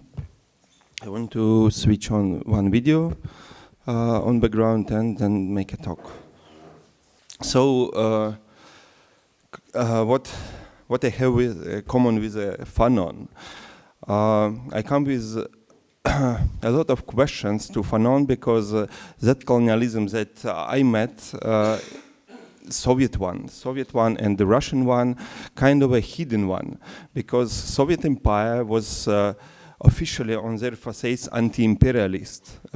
Maybe a lot of you know it. And to talk about Soviet state as a colonial one, it's not easy now because of this huge propaganda. It's still there. So this is the main, maybe, purpose of our collective, to work towards discovery of Soviet as a colonial state and show it, to just make it obvious for everybody. I will continue a bit language struggle, add here Kyrgyz language, not only these colonial languages. I will start with Kyrgyz proverb. Kırgız şorpası 40 yıldan keyin öz kügüzöt. Translation means Kyrgyz soup can burn your throat in 40 years. I think it's very close to what did Fanon. His soup will burn many throats 40 years and later. And now I will continue with James Baldwin quotation from his paper No Name in the Street.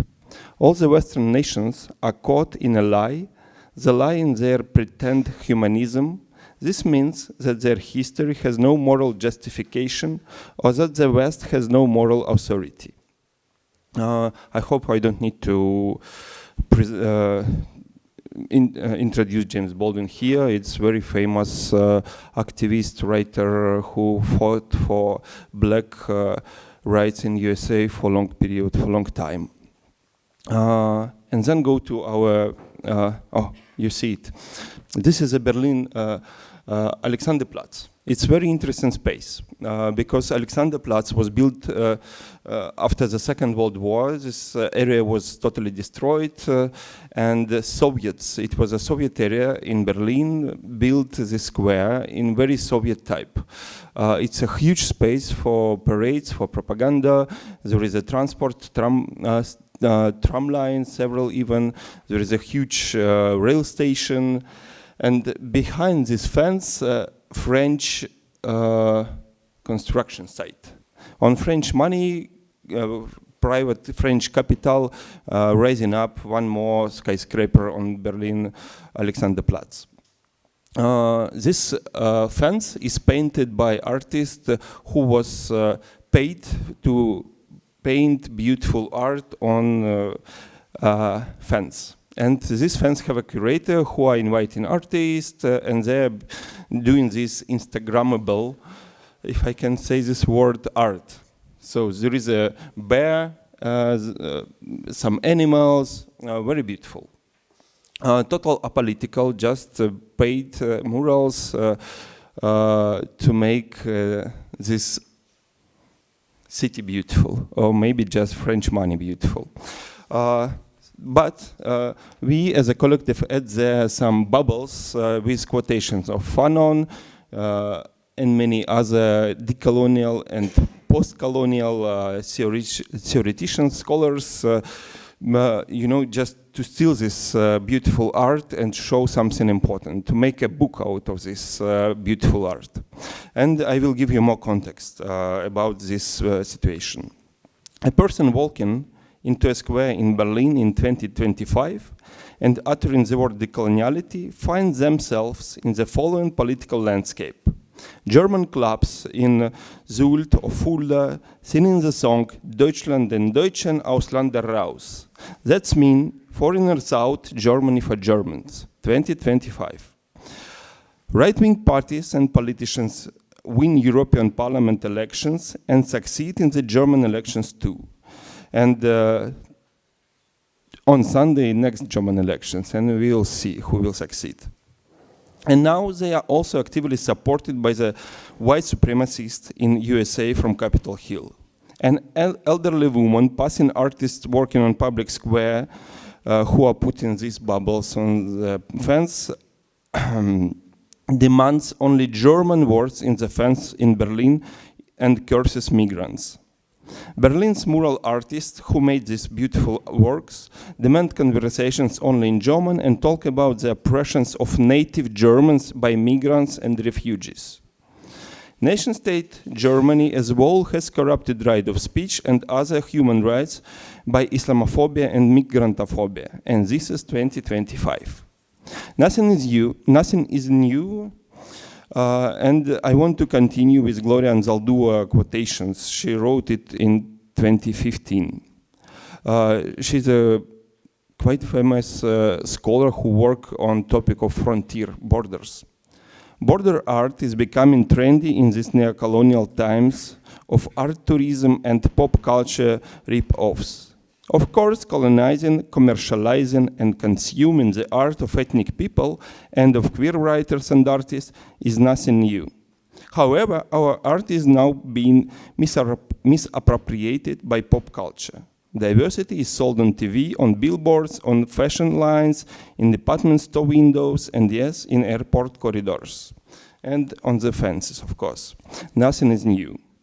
Can art today do nice, beautiful things? Can Fanon, or maybe Foucault, wake up today and write odes to contemporary power relations? I think no, they can't. They will not wake up, they will not write odes and beautiful songs. Their texts now sound like a dystopian elegy to society. And to be able to hear this is just enough to stand in center of Alexanderplatz in Berlin just for 20 minutes, and you will see this. Facades. I want to talk a bit about facades. Modernist architecture in the late 90s and early 20th centuries acquired such constructions and technologies that buildings no longer rested on walls but on internal structures. Thus, the facade of a building became not a structural element but a decorative element. The facade often carried no load but an ideological message, which could be just beauty, like this fence. This phenomenon helps to view Russian Soviet and again Russian colonialism more accurately now. Thanks to this architectural inspiration, it's possible to speak of Western facade post-colonialism and Western facade Marxism, systems that have used and continue to use positively colored ideologies for decorative purposes on the facades of their violent structures. While the very constructive elements of these structures are hidden within the systems, and they consist of patriarchal colonial power relations. James Baldwin was convinced that Western humanism and human values are arranged in same facade way. It is a case of hidden or maybe latent colonialism. Contemporary methods of oppression are often not easily recognizable as such, because they are intentionally hidden and made invisible. But there are a few ways to make structures visible through the facade.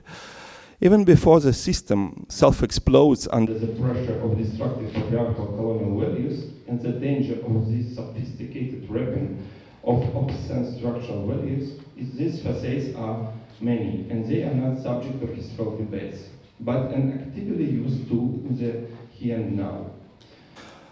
One of them, for example, is a Dugin-Putin decolonial facade, which is a continuation of USSR facade tradition and promoting one of thing doing another.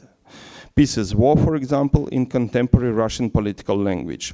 If you don't know, 2 years ago, Putin made a new, and he declared that now Russia will be head of international decolonial movement. This was official speech, and this was his aim before now Trump coalition. Maybe now he changed his strategy. I don't know. In Berlin, cracks have spread across the democratic facade against the backdrop of genocide in Palestine carried out by Israel with support of the USA and Germany. The democratic facade still shines and promises garden for gardeners, but inside the democratic rights to freedom of speech, freedom of assembly, and respect to human rights have already disappeared. Clearly, we are living in the reality of violent power relations, hiding behind beautiful facades. The basic background of the Berliner, both of the street and the smartphone swipe, is political hyperviolence.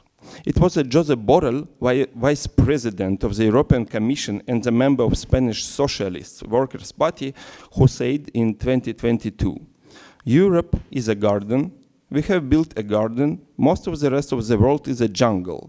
And the jungle could invade the garden. The gardeners have to go to the jungle. Otherwise, the rest of the world will invade us by different ways and means."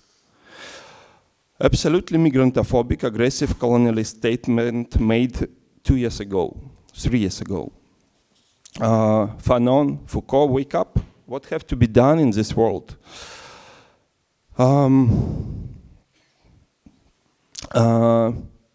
Maybe I also want to share some funny story, maybe not that funny, but this skyscraper that's going to be there in 1 or 2 years have interesting connection with public in Berlin. This skyscraper is a building with a French money by company Cavivio. And also this Cavivio owns a huge amount of real estate in Berlin. Many of my friends just paying monthly rent to this company. They drilled Alexanderplatz so much that they punched a subway tunnel underneath it. There is several subway tunnels under Alexanderplatz, 3 or even more, and they punched one. So a private financial corporation destroyed the public transport system in the center of Berlin for its own profit for a long period. And what do you think? Private construction has stopped. The private tower is, but not. The private tower is still being erected, but public transport has stopped for half a year and more. In Berlin, there was a meme going around. Erst U-Bahn absenken und dann Miete erhöhen. First down the U-Bahn public transport and then raise the rent. There is a fence around this construction that you see, and street curator and situations that I described already to you, who are making this situation of shutdown in public transport beautiful. If you cannot drive the city by U-Bahn, then you can make a beautiful images. And there is a symbol of Berlin. This is the bear. And we add a couple bubbles explaining Germany and Berlin participation in Congo conference. It's still in German Congo conference. In English it's Berliner conference, but in German it's still Congo conference. It was that conference that divided Africa to colonial states. And the other one about quotation about Nama and Guerrero genocide. It first genocide recognized as genocide in history. And this continuity, so Germany started the first genocide in the beginning of 20th century and supporting ongoing genocide in Palestine.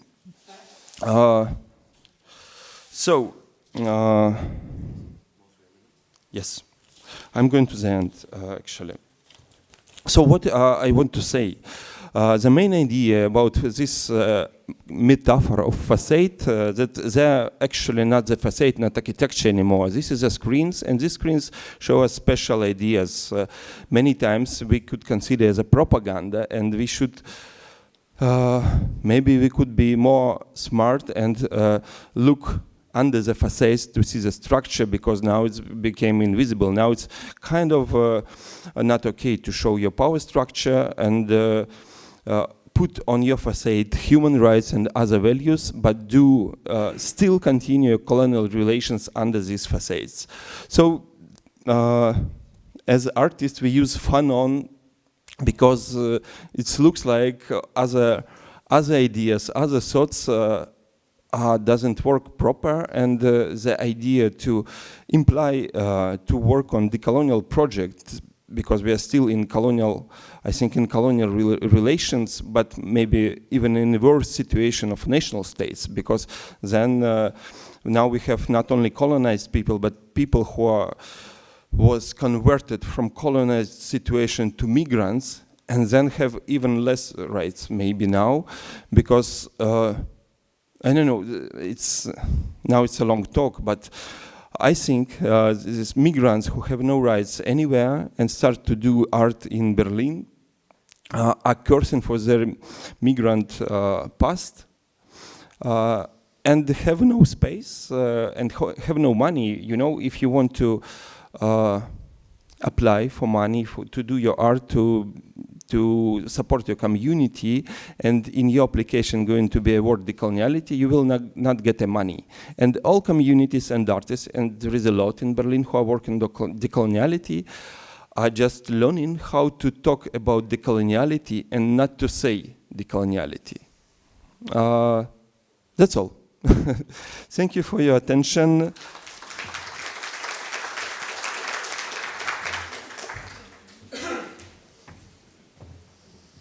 So, thank you very much, Mr. Denis Ecklov. Well, if we are not going to use the word, then at least we get some results. So it's better get results than use the word.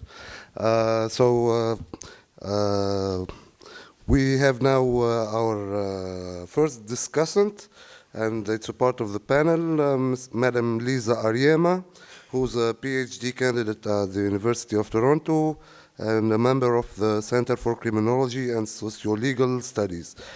She'll be discussing the whole panel, and she has 15 minutes to say whatever she wants to say.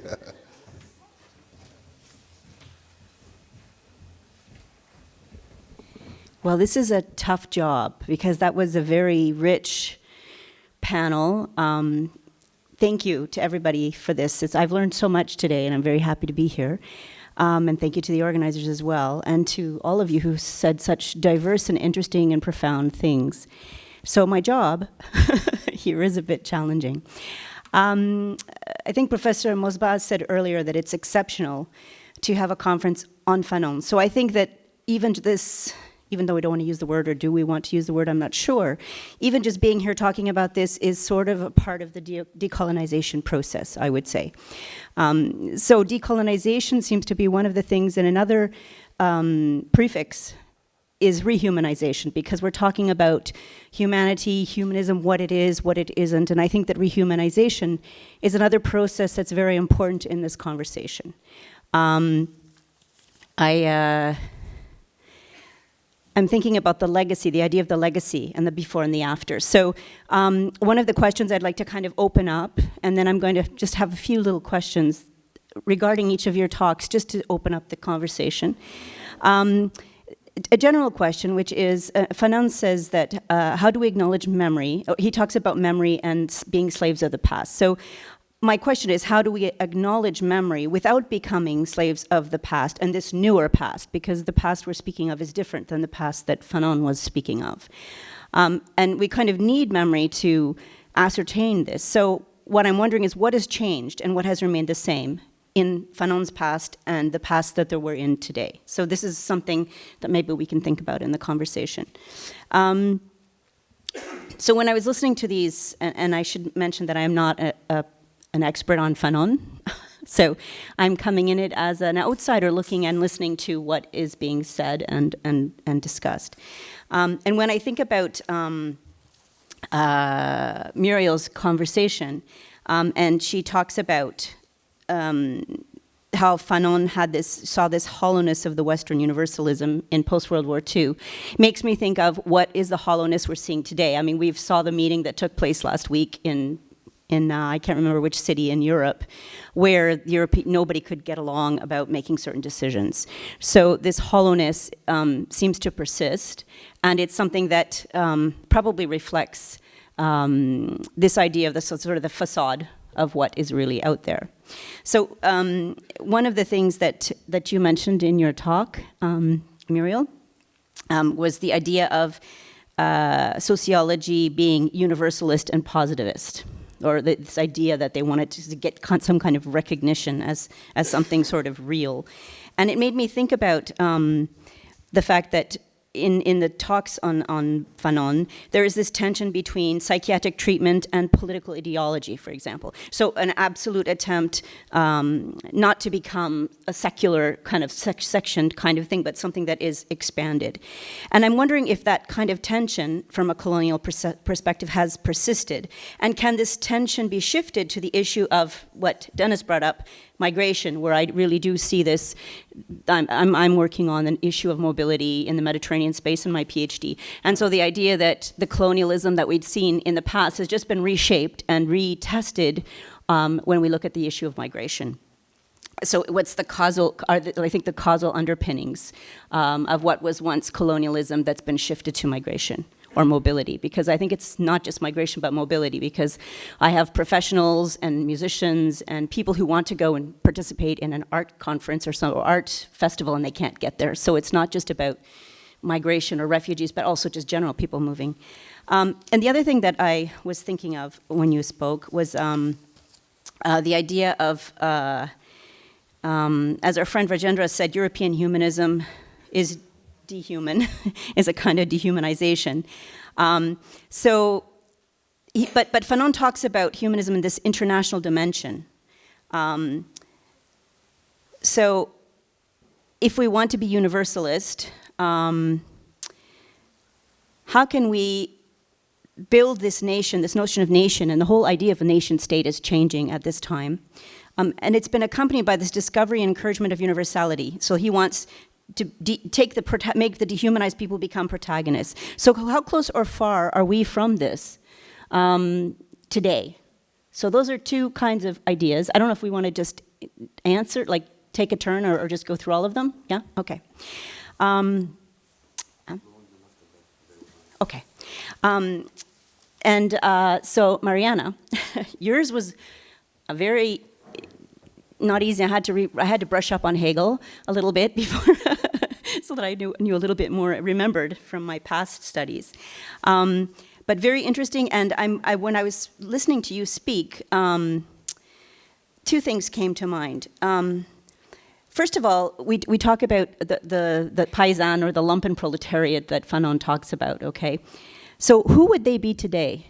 Who are the people who are outside the system? Like, where do we find these people today? Not just in colonial situations, but globally, because I think we've almost, not quite, but we're getting to a point where it's a global, and not just a decolonization, but a revolution, a global revolution, when we want to talk about these things.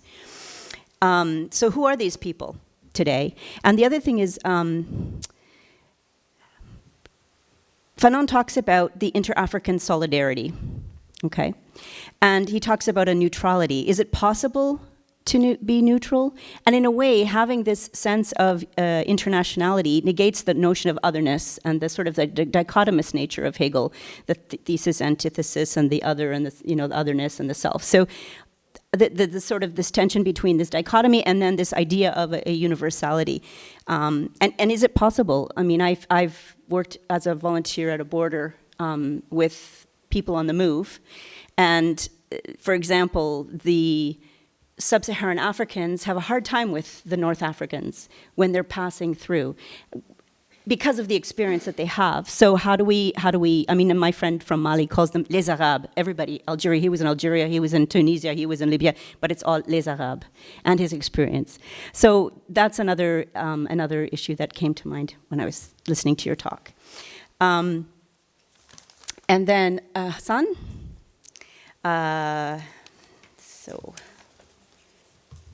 sorry, I've color-coded my questions so I knew where I was.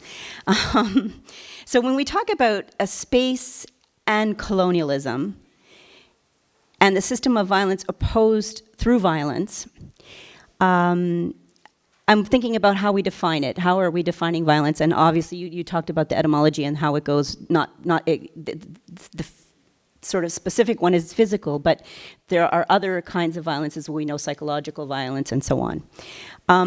But it also made me think, I'm at the Center for Criminology and Sociolegal Studies, so we look at crime, although I'm not a criminologist. It made me start to think about also how we define crime. We have the white-collar crime and the blue-collar crime. And the white-collar crime doesn't go to jail as often as the blue-collar crime goes to jail. And those who are represented in the blue-collar crime are usually marginalized people. So it made me start to think about defining violence as well. Like the violence that, I'm from Canada, that the British imposed on the indigenous people was sometimes very subtle, bringing in animals that destroyed their land, bringing in disease. So they weren't directly physically violent, but they were doing violence in a very subtle, sometimes not so subtle ways. So there are kind of like a hierarchy of violence and what is seen as real violence and what is not seen as violence. So that's one of the things I was thinking about. And the other thing,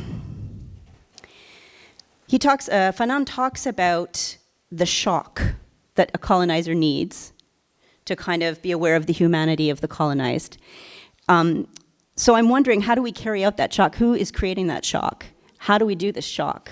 Is it violent, physical? Is it psychological? Like, what kind of violence is involved in creating that kind of shock, which can humanize the colonized, or anybody who's subaltern in that case? And then Denis, I'm wondering, when Fanon talks about the colonist sector, he talks about the colonist being permanently full of good things. Now, I'm wondering whether that's true anymore when you talk about your friends in Berlin who can't afford their rent and things like that. So I'm wondering, how has the colonist changed over time? The position of the colonist changed over time? And has there become like sort of a sub-colonization within the colonizers?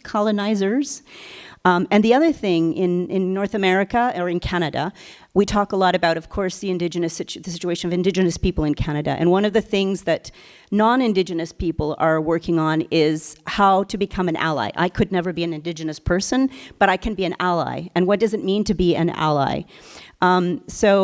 In his writings, I was very interested to see that Fanon gives the possibility for white people who are trapped in their whiteness to understand, and black people trapped in their blackness to make a kind of, to create a bridge. So I think this idea of allyship came into mind because his ideas imply a rapprochement that's possible. So how can we achieve that rapprochement, and what's necessary in order for us to become race traders, as he calls them in his work? So those are just some things that I want to pull out. And then just to close, one of his famous quotes is, "So comrades, how is it that we do not understand that we have better things to do than follow Europe?" Well, who are we following today? In practice. That's the last point. Thank you.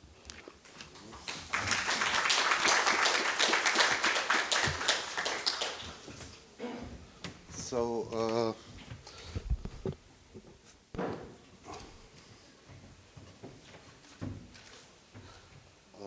thank you very much, Lisa, for your interesting questions. So what do you think? We answer Lisa's questions first, and after that we open the discussion, or?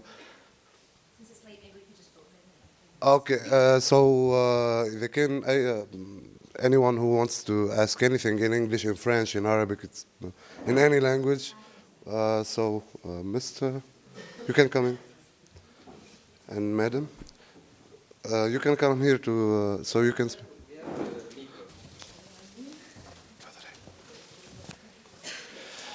Oui, merci à Si Hassan pour sa communication. J'aurais une question, remarque à lui poser. معليش نهدر باللغة الفرنسية. Sur son interprétation donc schmittienne de Frantz Fanon et de son concept donc de pure violence. Ne pourrait-on pas, dans une décolonisation finalement radicale et poussée jusqu'au bout, relire cette pure violence que décrit Frantz Fanon à l'égard de la paysannerie algérienne à la lecture tout simplement d'Ibn Khaldoun? Parce que moi, quand j'entends la pure violence, moi, ça me rappelle tout simplement la wahshiya que décrit Ibn Khaldoun dans la Oumaran el-Badawi versus la Oumaran el-Hadari, en fait. Et l'Algérie par excellence, en tout cas du moins par comparaison avec la Tunisie plus citadine, hein, l'Algérie, c'est le pays de la Oumaran el-Badawi, c'est le pays des tribus, c'est le pays de... Quand en 1830, l'État d'Alger s'effondre, le Dey signe la reddition d'Alger, les tribus sont toujours debout, chacune armée, et la résistance va continuer quelques dizaines d'années et faire plusieurs centaines de milliers de morts. Cette pure violence, on la retrouve donc dans cette paysannerie algérienne, et par parallélisme des formes, on la retrouvera dans la guerre de décolonisation. Et quand tu parles finalement de ces paysans des années 80, de l'époque actuelle que tu décris en Tunisie, mais qu'on pourrait décrire en Algérie à peu près de la même manière, mais finalement c'est cette perte de la asabia en quelque sorte que l'on retrouve par exemple dans le hirak algérien, qui lui par exemple a été authentiquement pacifique, hein. Selmiya, c'était l'un de ses slogans phares. Et finalement, donc, ne pourrait-on pas relire cette pure violence de Frantz Fanon par rapport tout simplement à une lecture khaldounienne? Et d'ailleurs, peut-être une question à Muriam là-dessus. Frantz Fanon a-t-il lu Ibn Khaldoun? Voilà, merci. Merci pour ce panel très riche et très enrichissant. Alors moi, en écoutant Hassan, effectivement, j'ai pensé à quelque chose qui se passe depuis quelques années dans notre pays. Quand vous avez évoqué la bourgeoisie coloniale et les intellectuels et tout ce qui se passe.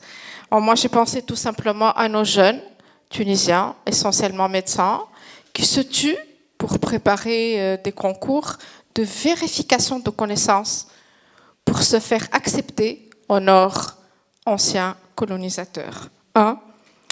2, j'ai pensé aussi à un mouvement actuellement que nous vivons en Tunisie depuis peut-être 2011, un mouvement inverse d'une certaine partie d'intellectuels qui reviennent vers les terres, qui achètent ou qui reprennent des héritages anciens et qui se mettent effectivement à défendre une agriculture ancestrale.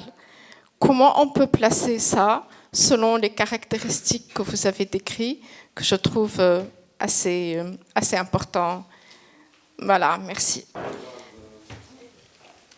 Donc, merci pour ce panel. Je suis faible en anglais, donc je n'ai pas tout saisi, malheureusement. Tant pis pour moi. Je m'adresse à Madame Davis.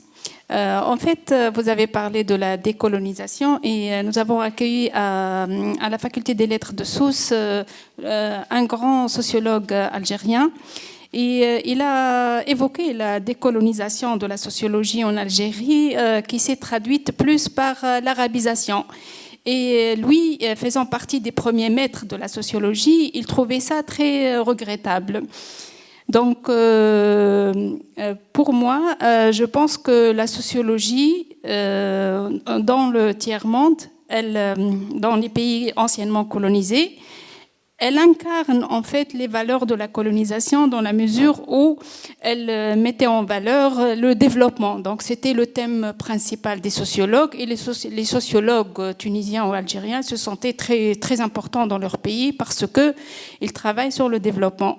Et ils avaient un point de vue que je considère comme une sorte d'ostracisme vis-à-vis de l'anthropologie qui, pour eux, incarne les savoirs traditionnels, les cultures traditionnelles, la stagnation, etc. Donc nous, en Tunisie, moi j'enseigne l'anthropologie, je trouve qu'on a été victime de deux points de vue qui sont plus ou moins coloniaux, qui incarnent un peu les valeurs coloniales. D'un côté, les historiens qui s'occupent de l'Antiquité, ils trouvaient très important les monuments, les modes de vie, etc., relatifs à l'Antiquité romaine, carthaginoise, etc. Et de l'autre, les sociologues très tournés vers l'avenir. Donc voilà. Pour Monsieur Hassan Dhifallah, merci pour votre intervention. Je voulais juste ajouter que pour les paysans, un des moteurs de la résistance, c'était la notion de l'honneur. Donc la terre était liée à l'honneur, l'ard ou l'ard. Donc voilà, maintenant les choses ont un peu changé.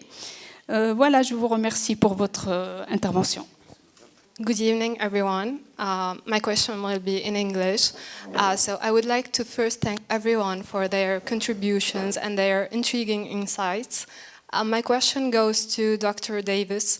Well, you mentioned the lack of visibility of Fanon and his absence, and you also mentioned that he was kind of sidelined in sociology. I want to ask, is that probably because of his interdisciplinarity? Is that because he was not adhering to a specific discipline? And you also mentioned, as I remember, his strive for something, but that was ambiguous, not really knowing what to want. Was that actually interdisciplinarity at that time? But interdisciplinarity was not prevalent in his context. And you also mentioned the fact that he was only alluded to by an Irish Catholic at the conference in Canada. Is it possible that his writings hold a highly nationalist aspect, and the fact that the background of that scholar was Irish Catholic? And we know that Irish Catholics have, they have an experience with imperialism, and their strive for independence as well. Thank you. Thank you. This will be the last question. Thank you so much, and thank you a lot for your intervention. Very interesting. Perhaps a question for Mariana about Hegel, and you. I think you quoted Kojève. And we know that Kojève is one of the most important thinker in the question of Hegel, and introducing also new thoughts about Hegel in Europe in general. And just a question about how is there a link between Kojève, Hegelian Kojève, and his work on the construction of the European Union and his involvement about the question of the nations? Why this question is because also of our involvement here about the question of the visa and the Schengen. And we know that the European Union, the creation of this union was in the Kojève thoughts, it's the question of the war and the question of how to deal with the war without borders. But these borders were the borders exported to the south.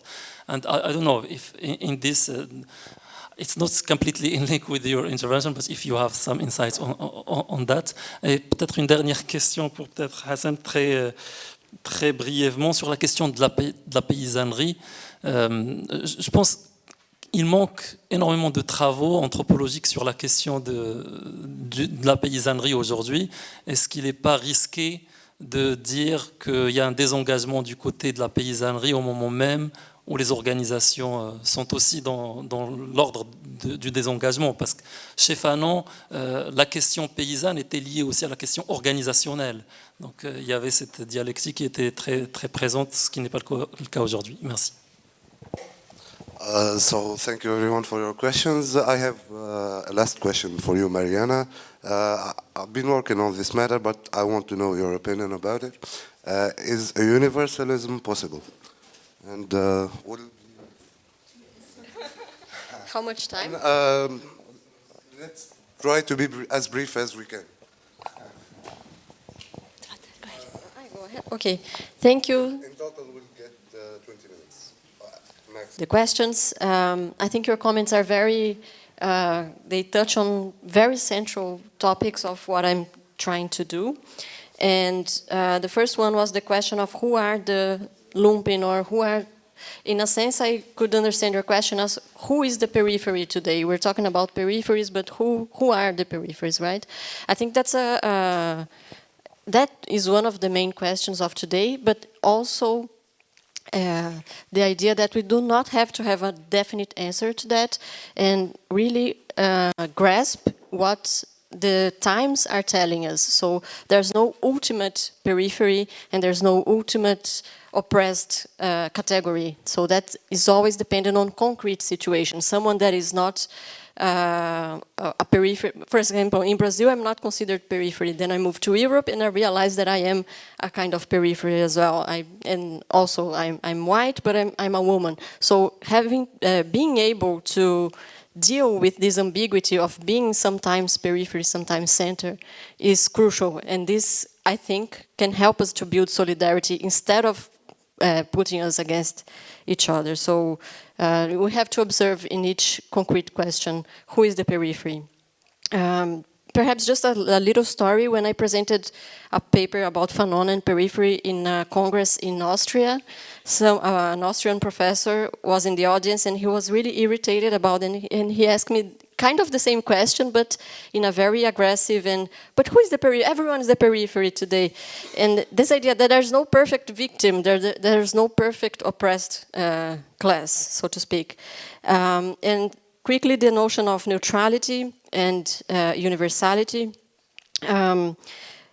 What I think, when Fanon criticizes Sartre, because he says Sartre put all the question about coloniality and about racism and colonialism, etc., as one moment to be surpassed in the class struggle. And then afterwards, of course, Sartre changed his in his introduction to Wretched of the Earth. He recognizes the importance and the irreducibility of the struggles against racism and colonialism to class struggle. So Fanon has a very complex and delicate equilibrium between, so to say, negritude, so reinforcing the struggle and the affirmation of black identity, and the reduction of black identity and colonialism to class. He's in a sort of a middle point, and he criticizes both. We cannot stay just on affirming black identity, but we can also not consider this affirmation a moment to be overcome in a broader and more universal struggle for freedom. So I think he's very sophisticated in this sense, in his criticism of both positions. So of course there's no neutrality, and what I think he does with Hegel is similar to what his criticism of Sartre. He's saying, well, Hegel says that there's the standpoint of the slave, there's the standpoint of the master, and we as philosophers, we are neutral and we are observing this from the outside, and we can see that they are struggling, but in the end there will be recognition. And what Fanon is saying is, okay, but history has not ended, as Kojève famously stated, and it was appropriated by Fukuyama, in this idea that history has ended, and we can look back to the past to see what has happened now that we know everything that there is to know. Fanon is saying we don't know yet everything that there is to know because history has not ended. There's a lot of struggles still to be fought. So maybe universalism would be possible in this end of history. That would be my answer to you. But we are certainly not there yet. So maybe I would see universalism as an unfinished project as well. I understand the criticism of why universalism has become ideological, but I also think that there's an emancipatory potential there, that it can be used in certain situations for freedom. And Kojève and the European Union, Kojève is a very idiosyncratic figure. The story of his life and everything that he's done could be a movie because he's very crazy in a sense, and he contributed in many different ways to. I have a colleague that is writing a book about him, and he wants to title the book a right-wing Marxist because of the contradictions that we find in his. So I wouldn't even begin to answer a question about his contribution to the European Union, but I'm very much interested in this topic and this externalization of borders, of which, of course, the European Union is a major actor in this process. I think that was it. Thank you so much for the questions. I loved. Wow. Thank you for the questions, and discussing these papers is really a miracle, so thank you for putting us all in conversation. I'll start with the question about memory and what's changed and what hasn't. And this is where I think seeing everything as just colonialism and a continuity gets us into a little bit of trouble politically. I don't think Fanon could have imagined that Bouteflika was going to write the preface to Le Damné de la Terre when it was published in Algeria in 2009, right? The same Bouteflika who he knew during the war and who there was a grassroots revolution to upseat in Algeria known as the Hirak. So revolutions themselves are works in progress, and what is revolutionary at one moment can be co-opted for anti-revolutionary or conservative goals at another moment. I don't think Fanon could have imagined that there would be Frontex, where regimes in North Africa themselves were policing migrants, right? The world we live in is a different one. I don't think he could have imagined that AI and finance capital and crypto bros would be the next, or Pegasus, right? These are economic and political changes that I think we have to think through. In terms of mobility, I was also thinking, as you were asking the questions, of something Fanon told Beauvoir, that all political leaders should be psychiatrists as well. And I think we've seen the psychic investments of people in leaders in ways that are really worrying. And so Fanon, I think, also invites us to rethink some of the assumptions around class and recognition as we think about Trump and the far right in Europe as well.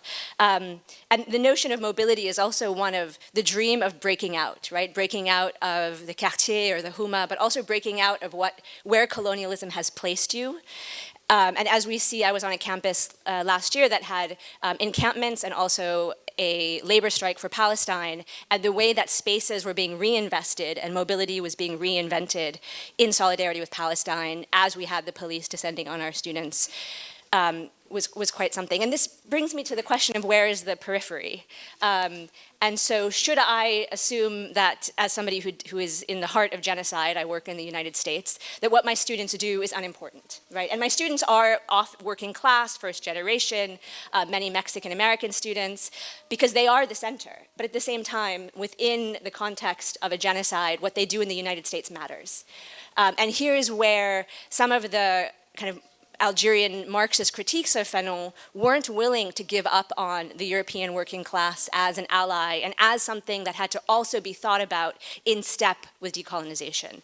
And thinking about Mohammed Harbi, it wasn't just a question of a messianic paysan. It was also a question of the sociological reality of the Algerian Revolution and the fact that colonialism had foreclosed a proletariat for Algerians, right? The position même d'un prolétaire était rejetée et refusée par un système colonial. Donc, même pour repenser qu'est-ce que c'est la classe, un système de classe, en fait, il faut quand même qu'on arrive à repenser certains dogmes politiques, à mon avis.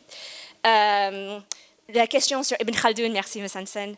Je pense que c'est très intéressant de repenser qu'est-ce que c'est Asabiyya el-Wahshi à travers cette discussion. Moi, je reste un peu marxiste.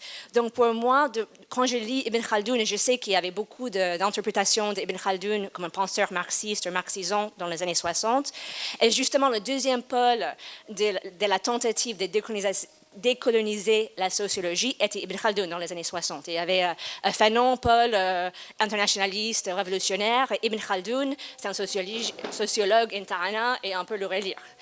Donc c'est intéressant de voir les deux figures dans la discipline. En même temps, comment, pour Fanon, quand même, la dynamique des classes et l'empire était enracinée dans un système capitaliste qui était impensable pour Ibn Khaldoun. Donc il faut quand même... je pense faire un peu attention quand on essaie de faire revivre, réhabiliter des penseurs qui n'étaient pas de la même époque. La question sur la sociologie, merci beaucoup. Cette question de comment la sociologie a été arabisée est fascinante. Et j'ai discuté avec beaucoup de collègues, justement, parce qu'à un moment en Algérie, en fait, il y avait deux sections de la sociologie.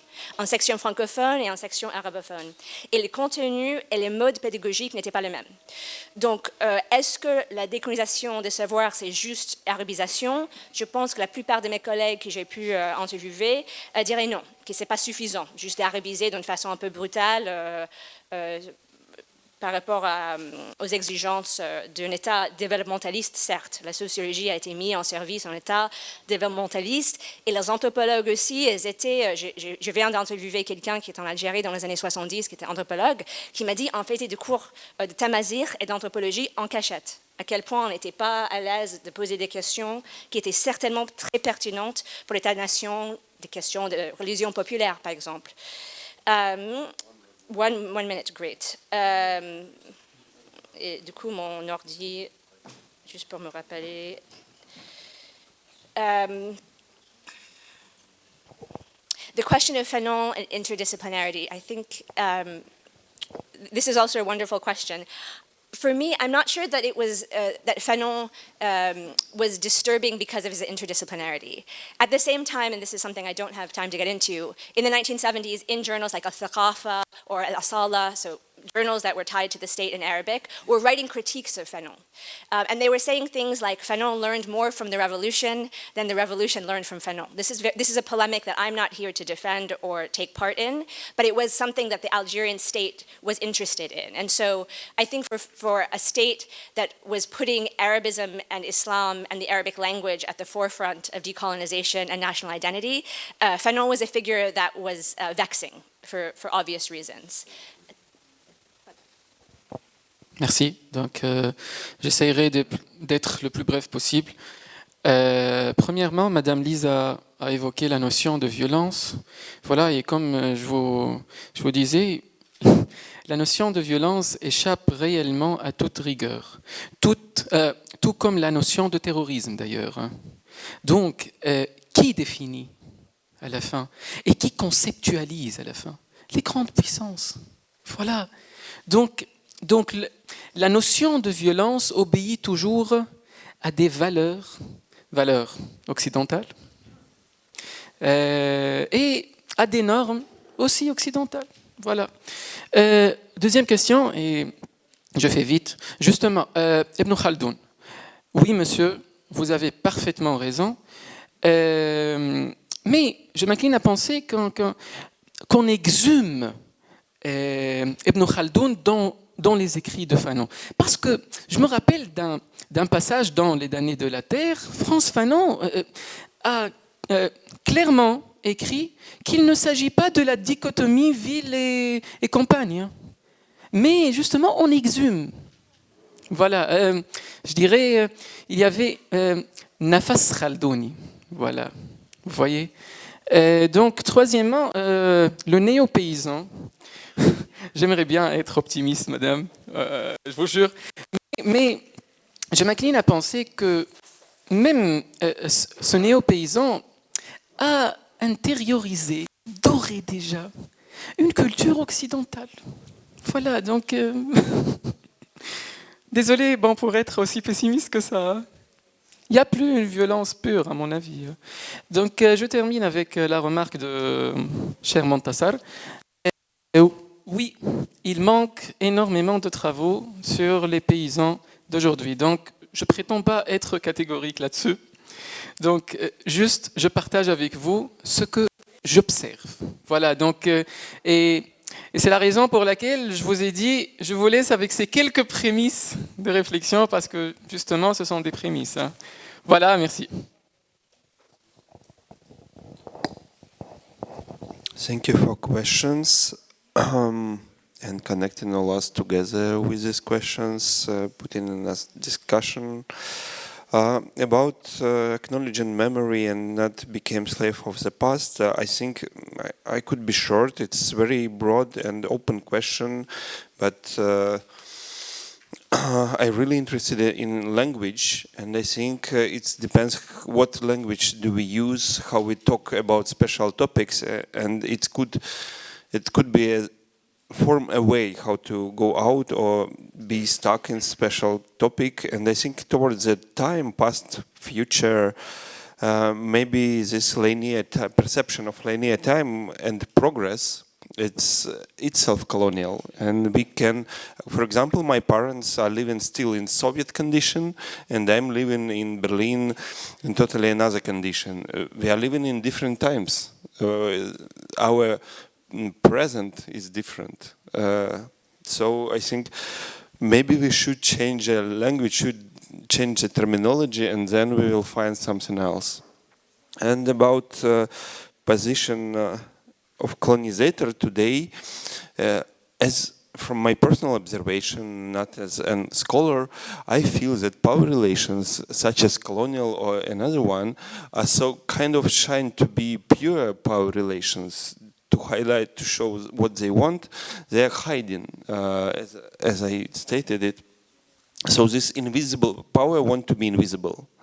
They want to show care about people, care about human rights, about some values, but actually still putting many societies in debts, in extractivist conditions, choosing who are people worse and who are people better.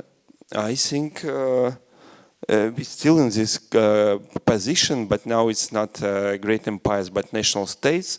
And the national states, it's not project of colonized people. It's project of former empires. So this evolution, it's evolution really, and not towards, not due to colonized people, not to subalterns. It's due only to former power relations. That not former, it's still, we're still in the same power relations, but they have changed, and also find new language, how talk with the audience, using social networks, using screens, and explain that such order that we have now, it's kind of a just order. But we're here because we feel that it's not very just. That's my things. Thank you a lot.